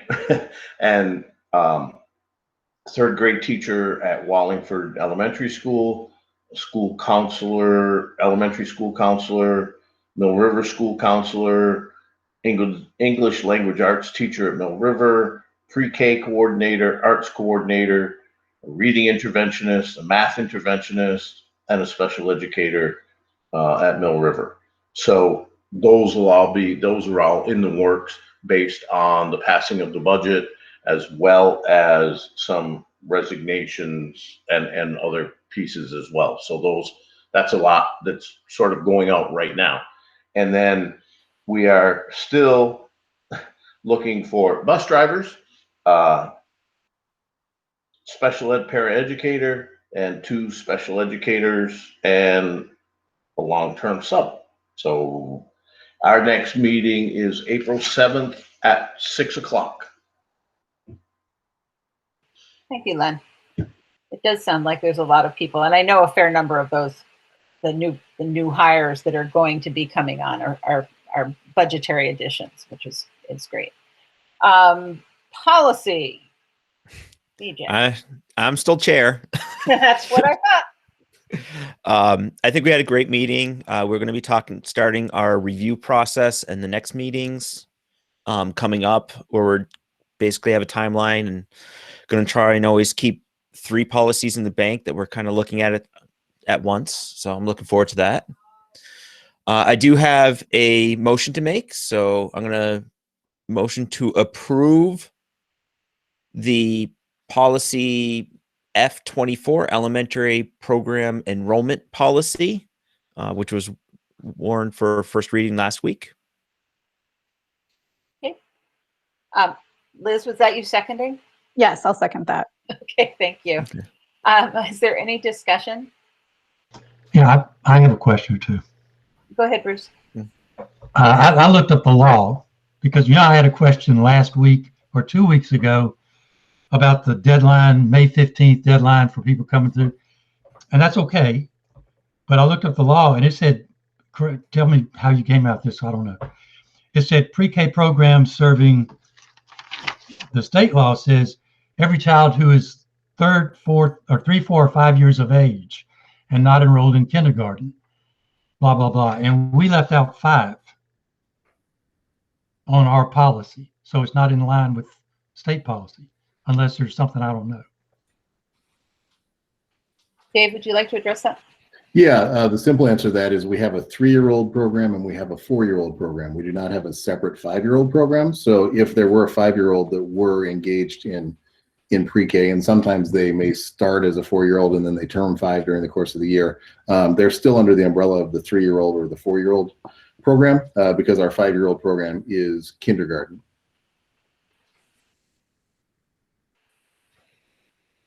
Does that answer your question? Well, it answers the question, but it doesn't stay in line with the law. So the second thing, and this would answer my question from 2 weeks ago, according to what I read, that if somebody moves in, as we did in Shrewsbury, we moved in on the end of January, June 30th, and if the programs had been filled, our boys would have been just out of luck. But according to this program, the state law, unless they've changed it since 14, then the district is responsible for funding those people, those children who are left out of the district. You can fund them at another school in the district, but if they're all full, you need to look elsewhere for them or a private program. But I think that should be in here. Bruce, that is Act 166, and you are correct. We are responsible for providing access to pre-K funding for up to 10 hours per week for 3, 4, and potentially 5-year-old children. So as you said, in a scenario where our programs may be full, keep in mind, we're not required to provide pre-K. We decided as a district that we believed in pre-K and wanted to provide it to the fullest extent possible. But if our programs are full, so for example, let's say Shrewsbury were full and a family were seeking that, our first option would be to say we do have spots available in these other schools. And if there were no spots available there, we do have the obligation to send funding to the approved pre-K program. Not every pre-K program is approved by the state, but the approved pre-K program of their choice. And we have those agreements in place and we do follow the law. I think it's important to note that in our policy committee, which you are a member of, we work hard to not spell out policies that say we will follow the law. We have policies that describe how we navigate our responsibilities, and in addition to that, we follow the law. My only concern was the fact that that's a pretty big part that was left out, that you will be taken care of if you don't get into the district. Like if I had a 3-year-old in Wallingford and it was filled, there are other options out there. And ultimately, it would be that we paid for a certified place to go if there were one open in Wallingford. So I think that just causes, people to question what's going on. That's all I'm saying. By omitting those things. Yeah, Bruce, actually, I'll respond because I remember asking this question when I first started. And a lot of it had to do with us, the laws changing and our policies not. And that is an issue that I know I'm conscious of when we're writing policies, that we don't want to, if we reference something and that changes, then we might be out of compliance. Our policy might be out of compliance. So I know as we're going through the policy committees, that's something we need to think about and make sure that that doesn't happen. So that's one of the reasons why we might not, as David kind of put it, we might not say we follow the law, but we try and do our own. It's not our own interpretations. That's a bad wording, but that was one of the things that came up when I first started. I mean, BJ, sort of what you're saying is we're silent, but yes, the assumption is that we always follow the law. Yeah. Well, we have to. The best reference I could make there is, so currently the pre-K legislation is Act 166. Let's imagine a scenario where we adopt a policy and we say we're going to follow Act 166, which is referenced in the policy that's in front of you tonight. But if and when the state law changes and all of a sudden that becomes Act 42, as an example, that puts that into effect, then in theory, policy change needs to occur in order to follow suit with that. And of course, that can be a part of our regular policy review process that BJ mentioned a little bit earlier on. But I would again suggest 2 things to the board tonight. One is this policy as written is remarkably more detailed than what was in place, which was nothing. And secondly, if it is the board's wish to send this back to the committee for the committee to continue to work on, that is absolutely an option. But I would suggest that this is a time-sensitive one. We talked about this on February 25th because we wanted to get this lined up and in place before registration season starts full bore. So there is some timing dynamic involved that we need to pay attention to, whatever decision you may make tonight. Okay. Maria, do you have something? Sorry, thanks, BJ. Go ahead. She's trying. Oh, okay. Didn't want to jump over. And I apologize, I wasn't able to make it to the meeting last week, but I feel like when I was on policy before, we often had discussions about what was policy and what was procedure. And sometimes we were like, okay, we're going to take procedure out of the policy. Procedure is what we find in the handbook. And sometimes there's procedure and policy and sometimes there isn't. It just, I don't know if that's and that's where it looks like, it sounds like we're going with that. But also, as I was reading through it, it did seem like the last couple points on each of these things that are about the basis of placement and enrollment, those are procedure and not basis for placement and enrollment. Like 7 and 8 on the first one and 3 and 4 on the second one and 4 and 5 on the next one. And I don't know if that's quibbling. But, and then also Bruce's point, is that procedure or is that policy? I'm not sure. I don't know if people feel strongly enough to have BJ withdraw his position. It might be easiest to just vote this and see whether it passes. If it does, then these questions can be addressed by the policy committee for ongoing work. If that is everyone's desire, I will call the question if there's no other comments, and we'll proceed that way. Okay, I guess the question is called. Please raise your hand if you are in favor of adopting this policy tonight.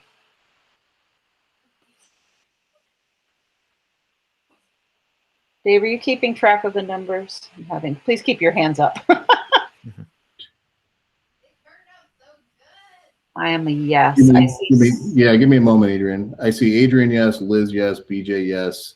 Asha, yes. Matt, yes. Doug, yes. Maria, yes. And Sam, yes. So I see 8 yeses. Okay, could we have votes no, please? I see Len as a no and Bruce as a no. Okay.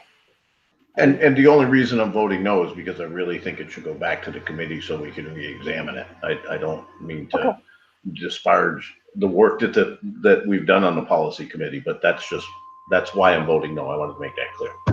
Thank you, Len. I think the numbers have passed.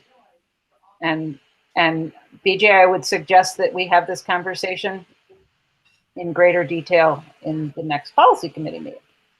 Yeah. Maybe not on this particular policy, although that. But. So maybe not wait the 3 years, David, on this one. We'll review it sooner. Right. And just, less time where it's less under a time crunch. I was thinking more in terms of how we're going to address this in future, whether we're going to stay silent and that kind of thing. Okay. Anything else? Yeah, we've switched the date that we normally have our policy committee meetings. And we are now going to do it. No, do we have a special one? We're going to do it right in front of the Community Engagement Committee, which is the second Tuesday of the month. And we're going to do it right beforehand. So at 5:30. I think it's going to be our regular times now. And we did that because we had several members who were also a member of the Community Engagement Committee. So we wanted those back to back. Okay, thank you. I mean, that's what reorganization is all about. Change things up. Negotiations is next. And the negotiation committee had a meeting. And to my embarrassment, we didn't actually have a reorganization. We sort of talked about what had happened in the last year because we have 3 members and 2 of them are new. So it was more of an update on how things are going. And then we did also make a determination that we're going to meet with the support staff negotiating group just to go over the custodian pay scale, because there seemed to be ongoing conversation and it became clear that perhaps there was not really an understanding on both sides how things were going to be handled. So we are going to have a conversation with them, and we will bring you whatever the result of that conversation is to vote. We're not obviously going to act on our own, but we will bring that to you either next meeting or the meeting after, because we're going to try and deal with it quickly. Other than that, we are still in ongoing, we still don't have a contract for the teachers, but we're working through the issues. Hopefully.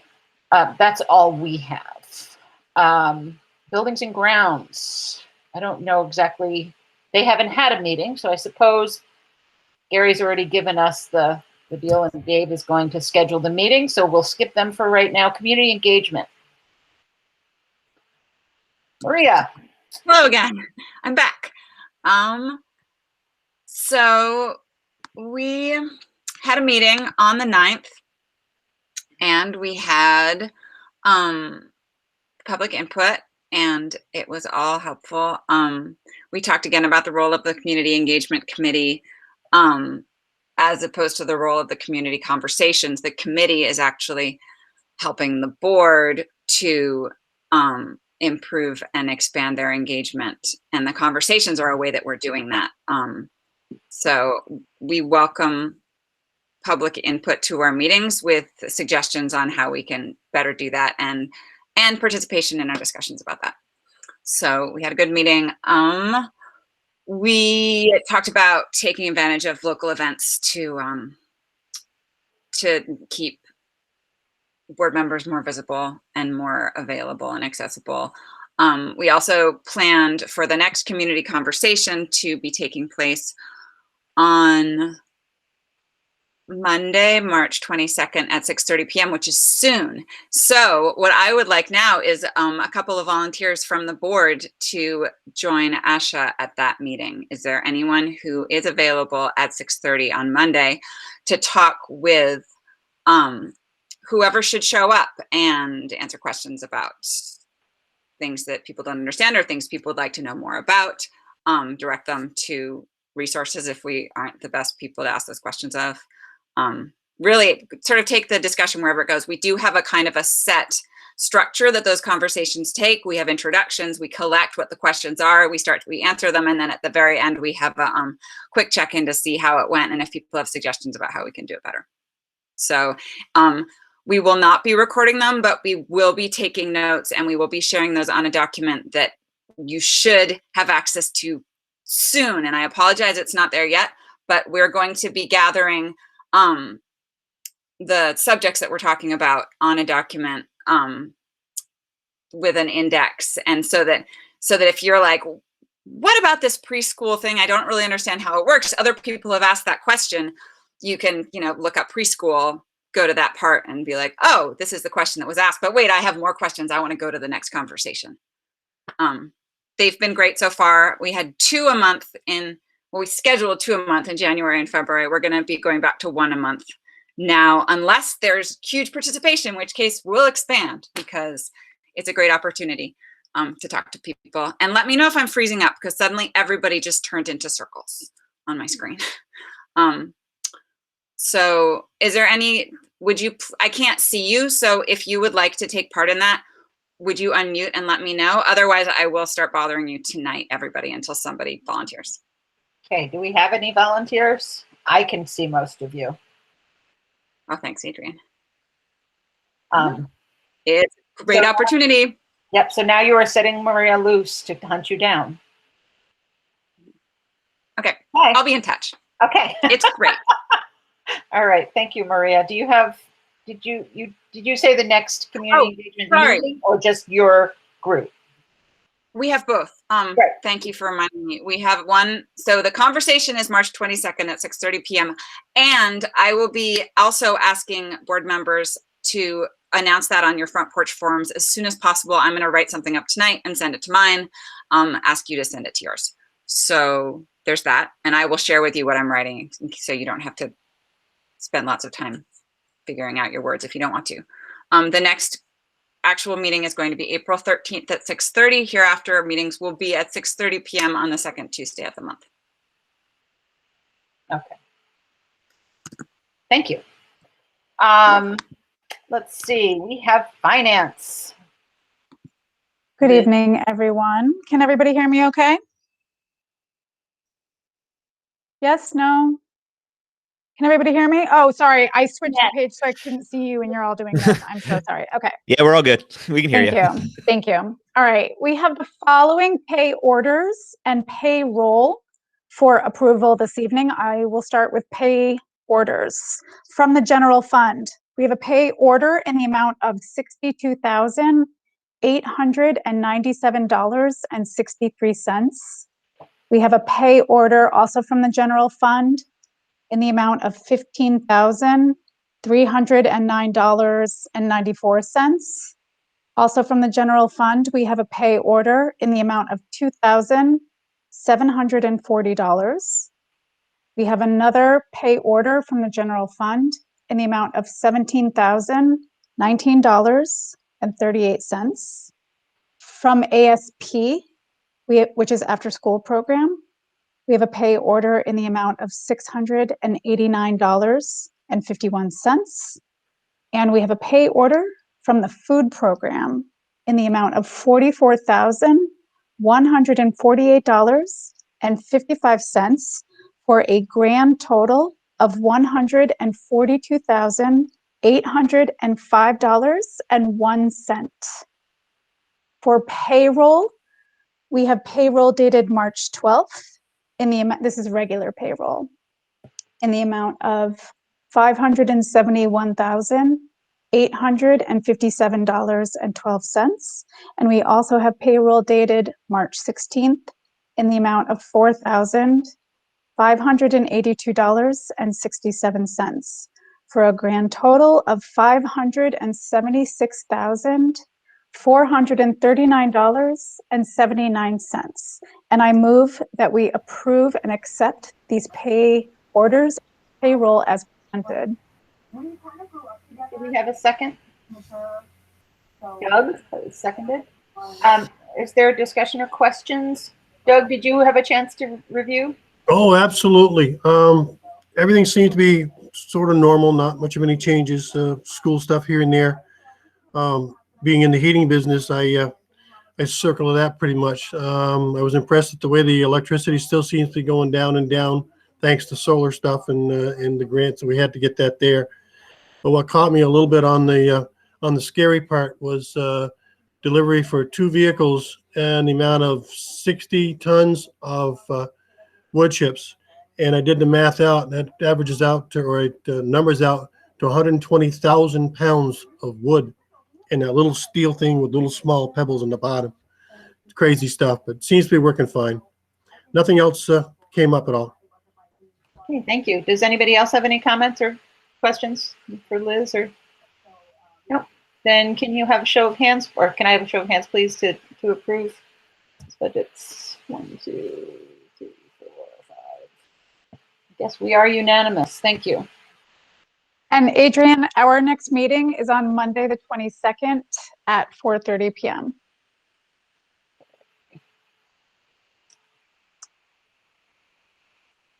Thank you, Liz. So now we have the public complaint, and I will turn over the running of this meeting to Maria. Thanks, Adrian. Sure. And since Dave was the one who received the complaint, I'm going to ask Dave to please read it.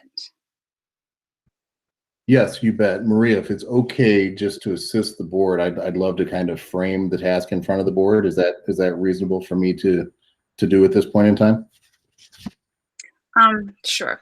Go ahead. Thanks, All right. Dave. So just to give you a perspective overall, so we've received a public complaint. I'll read that to you in just a moment. Then I think it's appropriate to read for the board the policy involved that this complaint references, so that you're aware of what the actual policy calls for related to this. And then I have a suggestion as far as what, based on my interpretation of the policy, your task in front of you this evening is, but I'll just share that suggestion and then turn it back to Maria and allow the board to do their thing. So received a complaint from community member Crystal Usher, dated March 3rd, 2021, sent to the members of the school board.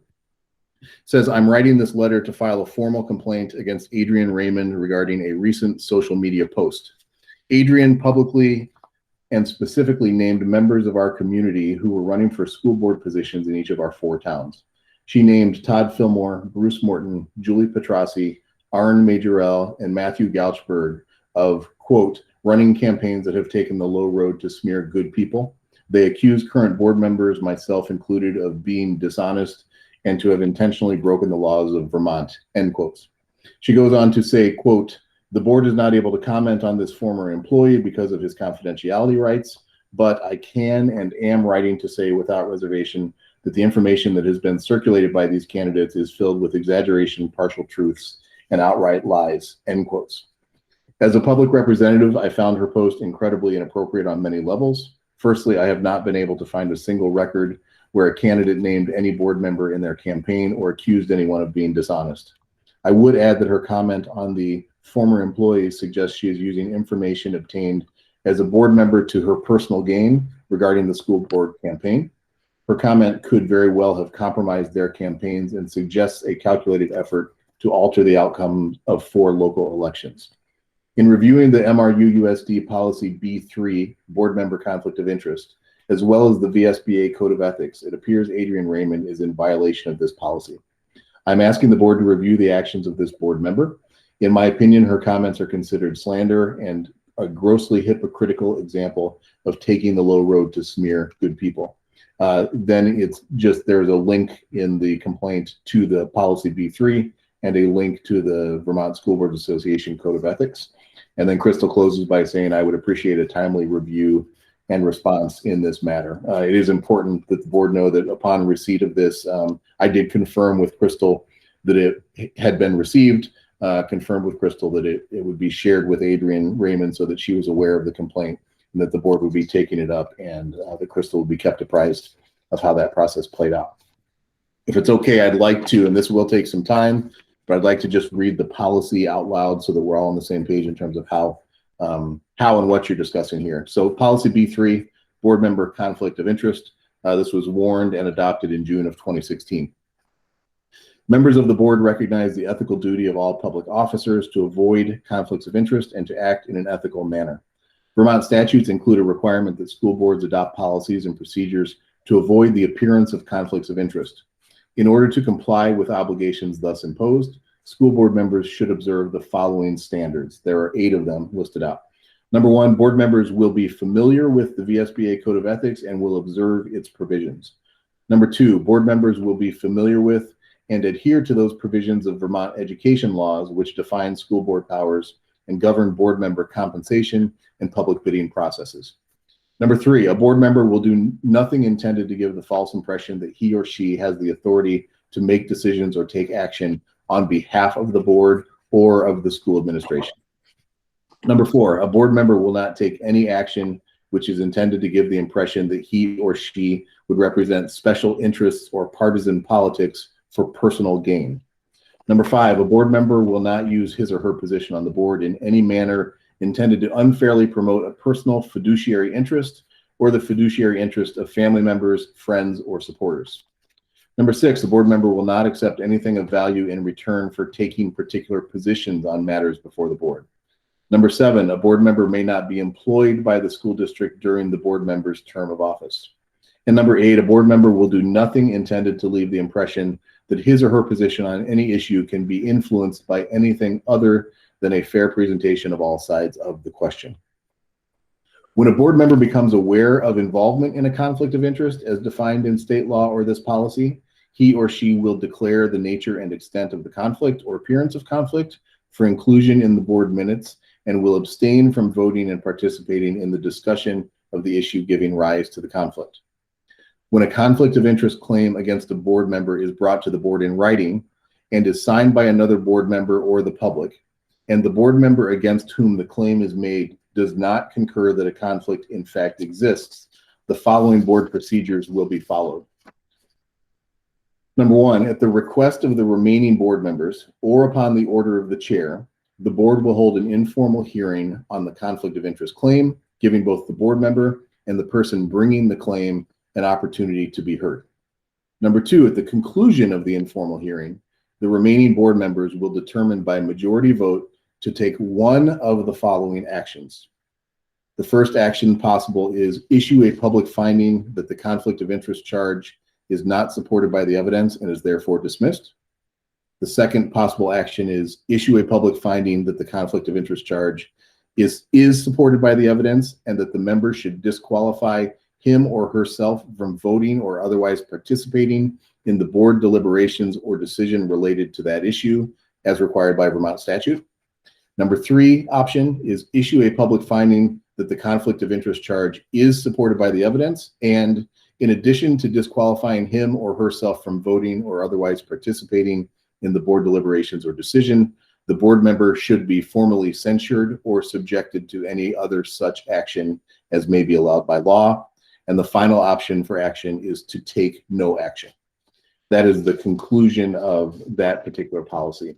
I can share with you that a written response was received from Adrian Raymond stating, Dave and Maria, with Maria in her role as the vice chair, I have received the ethics complaint from Crystal Usher. I formally deny that I violated our conflict of interest policy or the VSBA policy on ethical board member behavior, and that is signed Adrian Raymond. My suggestion to the board tonight would be as follows. It appears based on the policy that the task in front of you first is to determine whether or not what's called an informal hearing in the policy is required. My recommendation would be that you, under Maria's leadership as vice chair, decide what type of conversation you wish to have around that, and then make a decision around whether an informal hearing should be required. My further recommendation to you would be, if the board does decide that an informal hearing would be required, that hearing be scheduled for the next meeting of the board to ensure that the person who, that Adrian, as the person who the complaint is about, is prepared for that, and that the person that the complaint was received from, Crystal Escher, is prepared for that as well. And then the board would lead an informal hearing that we would probably set up at the beginning of the board meeting, and then the board could make a determination at the conclusion of that hearing as to one of those 4 action options. So that's my recommendation in terms of process, which I think is important. And Maria, I defer to you, and I will step aside. Okay, thanks, Dave, for going over all of that for us. Is there anyone who would like to make, so what we're going to do now is decide whether we're going to have an informal hearing and do whatever discussion is necessary. So is there anyone who'd like to make a motion that we do continue with a formal hearing about this issue? I guess I'm going to speak up. I went through the VSBA Code of Ethics today, and one of the statements says that as board members, we will voice opinions respectfully and treat with respect other board members, administrators, school staff, and members of the public. Now, I'm sorry, I don't mean to interrupt you, but can we have a motion to do it or not? And I'll make that motion. Is that all right? Would you like to make that motion? Okay, is there a second? Okay, Bruce. Okay. Thanks, Bruce. So now, sorry, I didn't mean to interrupt you. I just wanted to follow. Oh, you're fine, Maria, and I apologize for that. And the reason I'm making the motion, as I said, is because in reading the Code of Ethics, it says that board members will voice opinions respectfully and treat with respect other board members, administrators, school staff, and members of the public.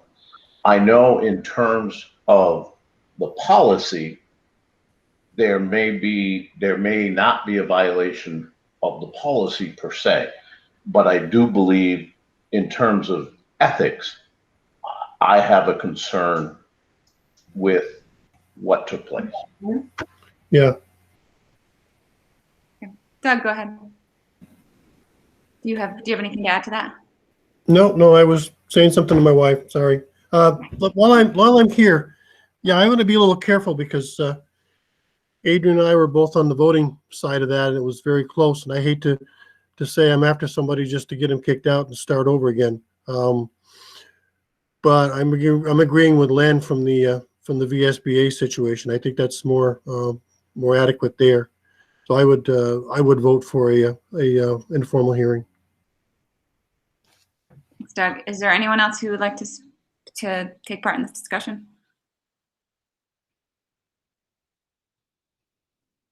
Okay. Bruce, go ahead. Yeah, I was one of the 5 that was spoken about, and I was a little upset. Now, we've got to go forward as a board, and I haven't heard from Adrian, and I haven't said anything to Adrian about it, but I did not lie or call anybody on the board, accuse them of lying about anything. So I was sort of sucked into that thing. And I just think, I think we've got to talk about the issue. So I'm for talking about the issue. Thanks, Bruce. Does anybody else have a contribution to make? Nope. Seeing none, we're going to go ahead with a vote on whether we're going to take this to an informal hearing. So Dave, would you like to suggest? Maria, just for clarity, could I recommend you do a roll call vote just so that you have a tidy sum of numbers? Sure. I'm just going to go across my screen and call on you. So starting with Liz. Okay, could you restate the question, please? The question is whether we are going to take this complaint to the next level, which is carrying out an informal hearing and at this point, following Dave's recommendation, to have that on at the meeting on April 7th. So to give everybody time to prepare for that. Okay, I don't feel we need an informal hearing to have this discussion, so my vote is no. Okay, thank you, Liz. Bjorn? God, this is hard. I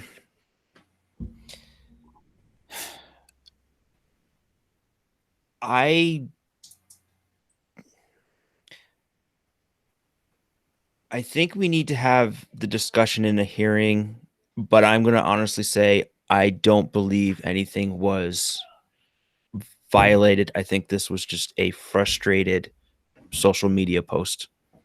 But for due diligence, I think this does need to go at least one more level up. Okay, thank you. I'll take that as a yes. Len? Yes. Thank you. Doug? Yes. Thank you. Sam? I really echoed a lot of what Bjorn was saying. It's the difference between the fact that we have to have rules to a discussion is always very jarring, and so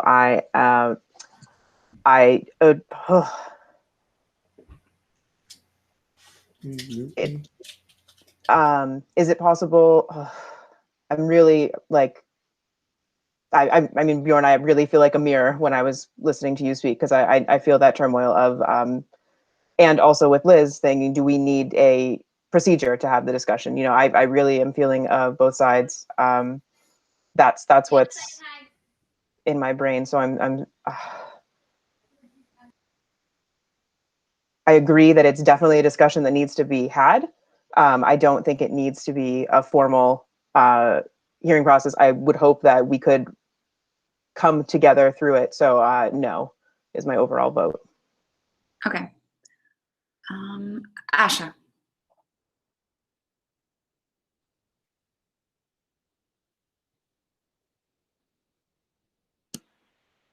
Oh, I'm here. Thanks.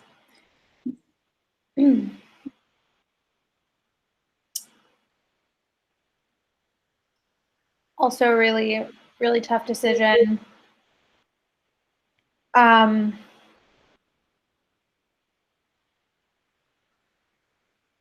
like to vote no.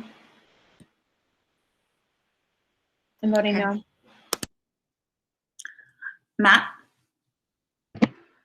Yes. Okay. Bruce? Yes, I believe Adrian spoke out of frustration, but she still spoke, and it still hurt people. So I think we need to have that meeting. Okay. All right, I have 1, 2, 3, 4, 5, 6, 7, 8. Don't forget okay. you. Right, I am going to step aside for this one as the moderator. So, because I'm also likely going to be moderating the next conversation about this. So we have 3 no's and we have 1, 2, 3, 4, 5 yeses. So it looks like we will be moving on to an informal hearing at the next board meeting, and we'll be in touch to figure out how that is going to take place and what the process will be.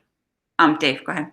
Yeah, so Maria, if you don't mind my thoughts just procedurally, first I'll make sure that I communicate directly with Crystal Usher, the issuer of the complaint, to let her know the outcome officially of the vote just now. Although I think Crystal's on the meeting, but Crystal, you'll still get direct communication from me, and then we will schedule that during our board meeting on the 7th, and we'll put that at the front end of the agenda, most likely after the public comment and those types of things have been completed.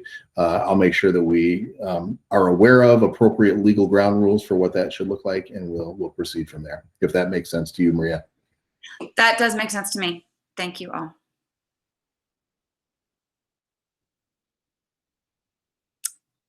I think I can hand it back to Adrian now, can I not? You can. Thank you, Maria.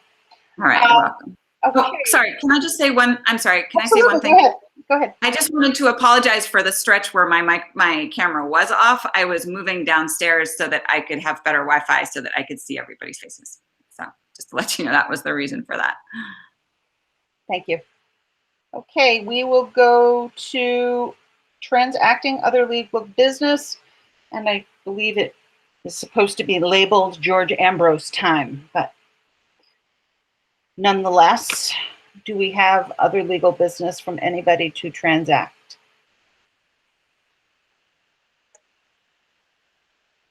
Okay, I guess not.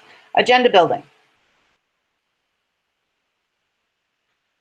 I mean, we have a number of things already on. Does anybody have anything?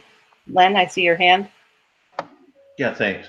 And I'm not sure.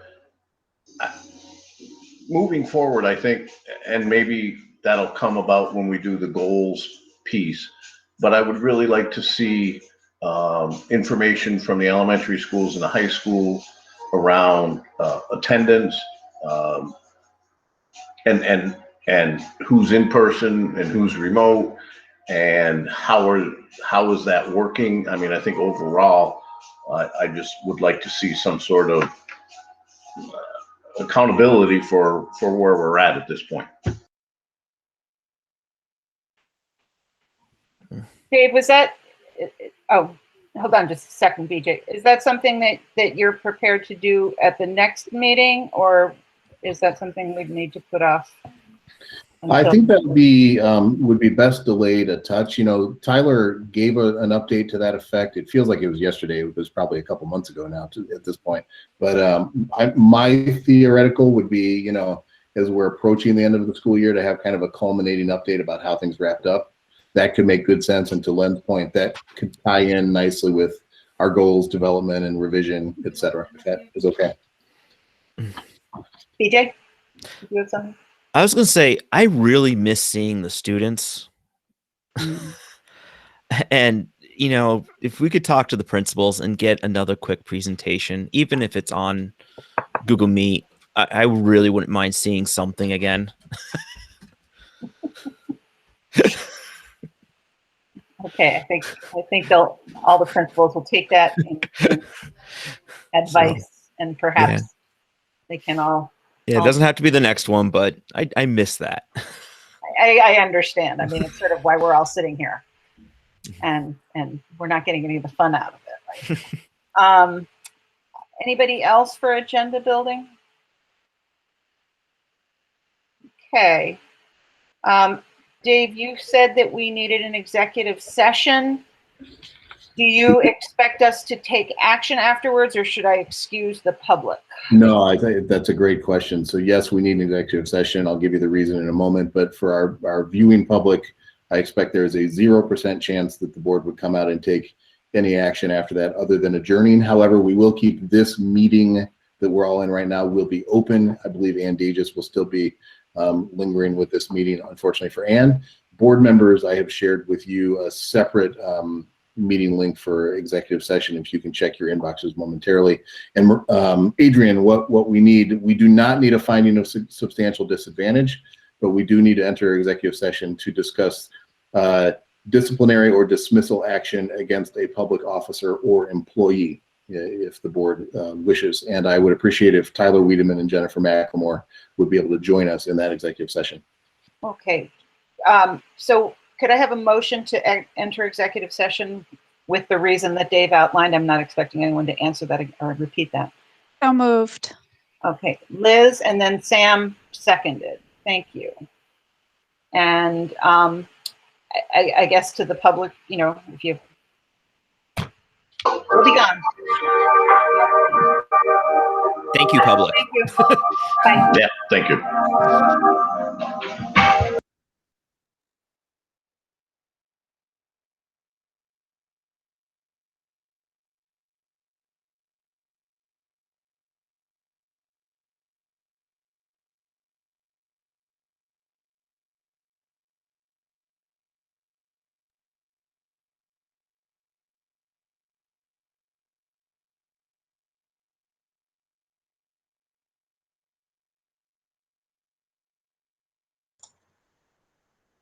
Don't forget to jump out to your other meeting.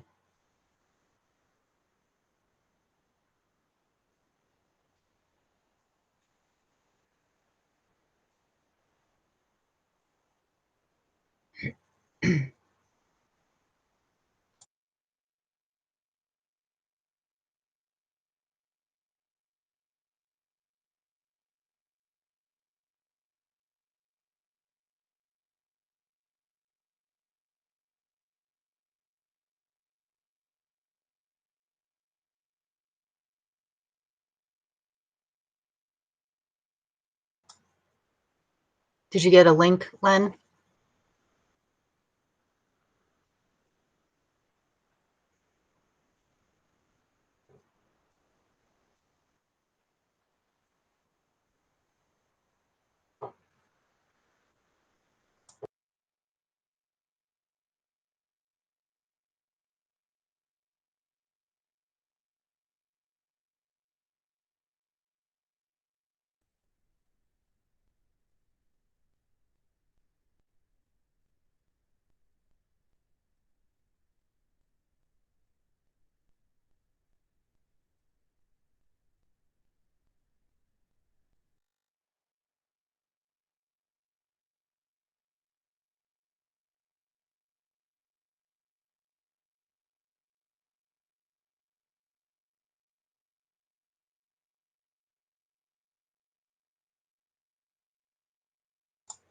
Len, did you get a link from Dave for the other meeting?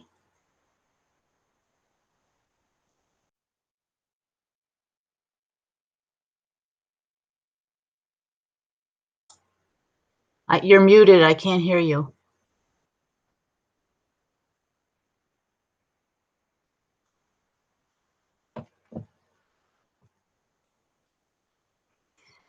Do you see us? Do you see us in this meeting, Len?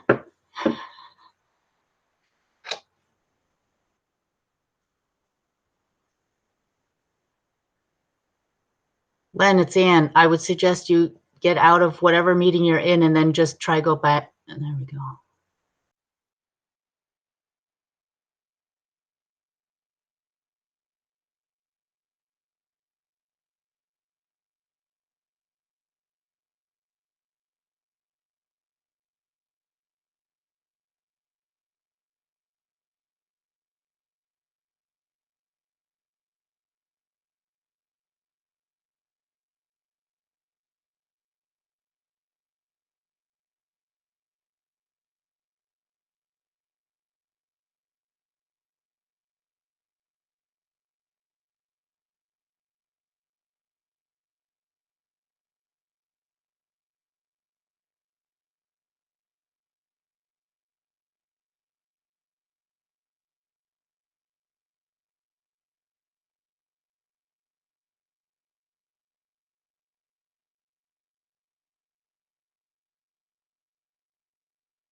And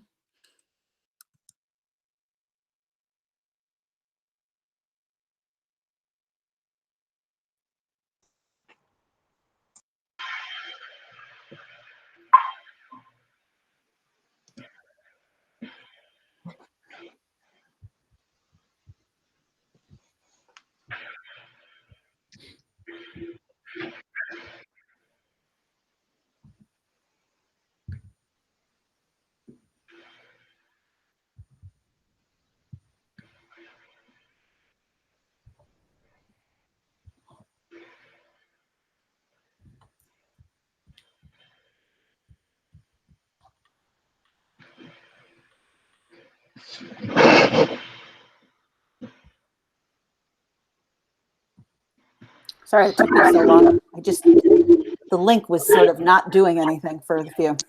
But okay, I don't think we have anything to do other than adjourn. If somebody would like to make that motion, or would we just like to do it by consensus? Raise your hand. Consensus. Okay, we're done. Thank you very much. We'll see you next meeting. Bye. Thank you. Good night, everybody. Night.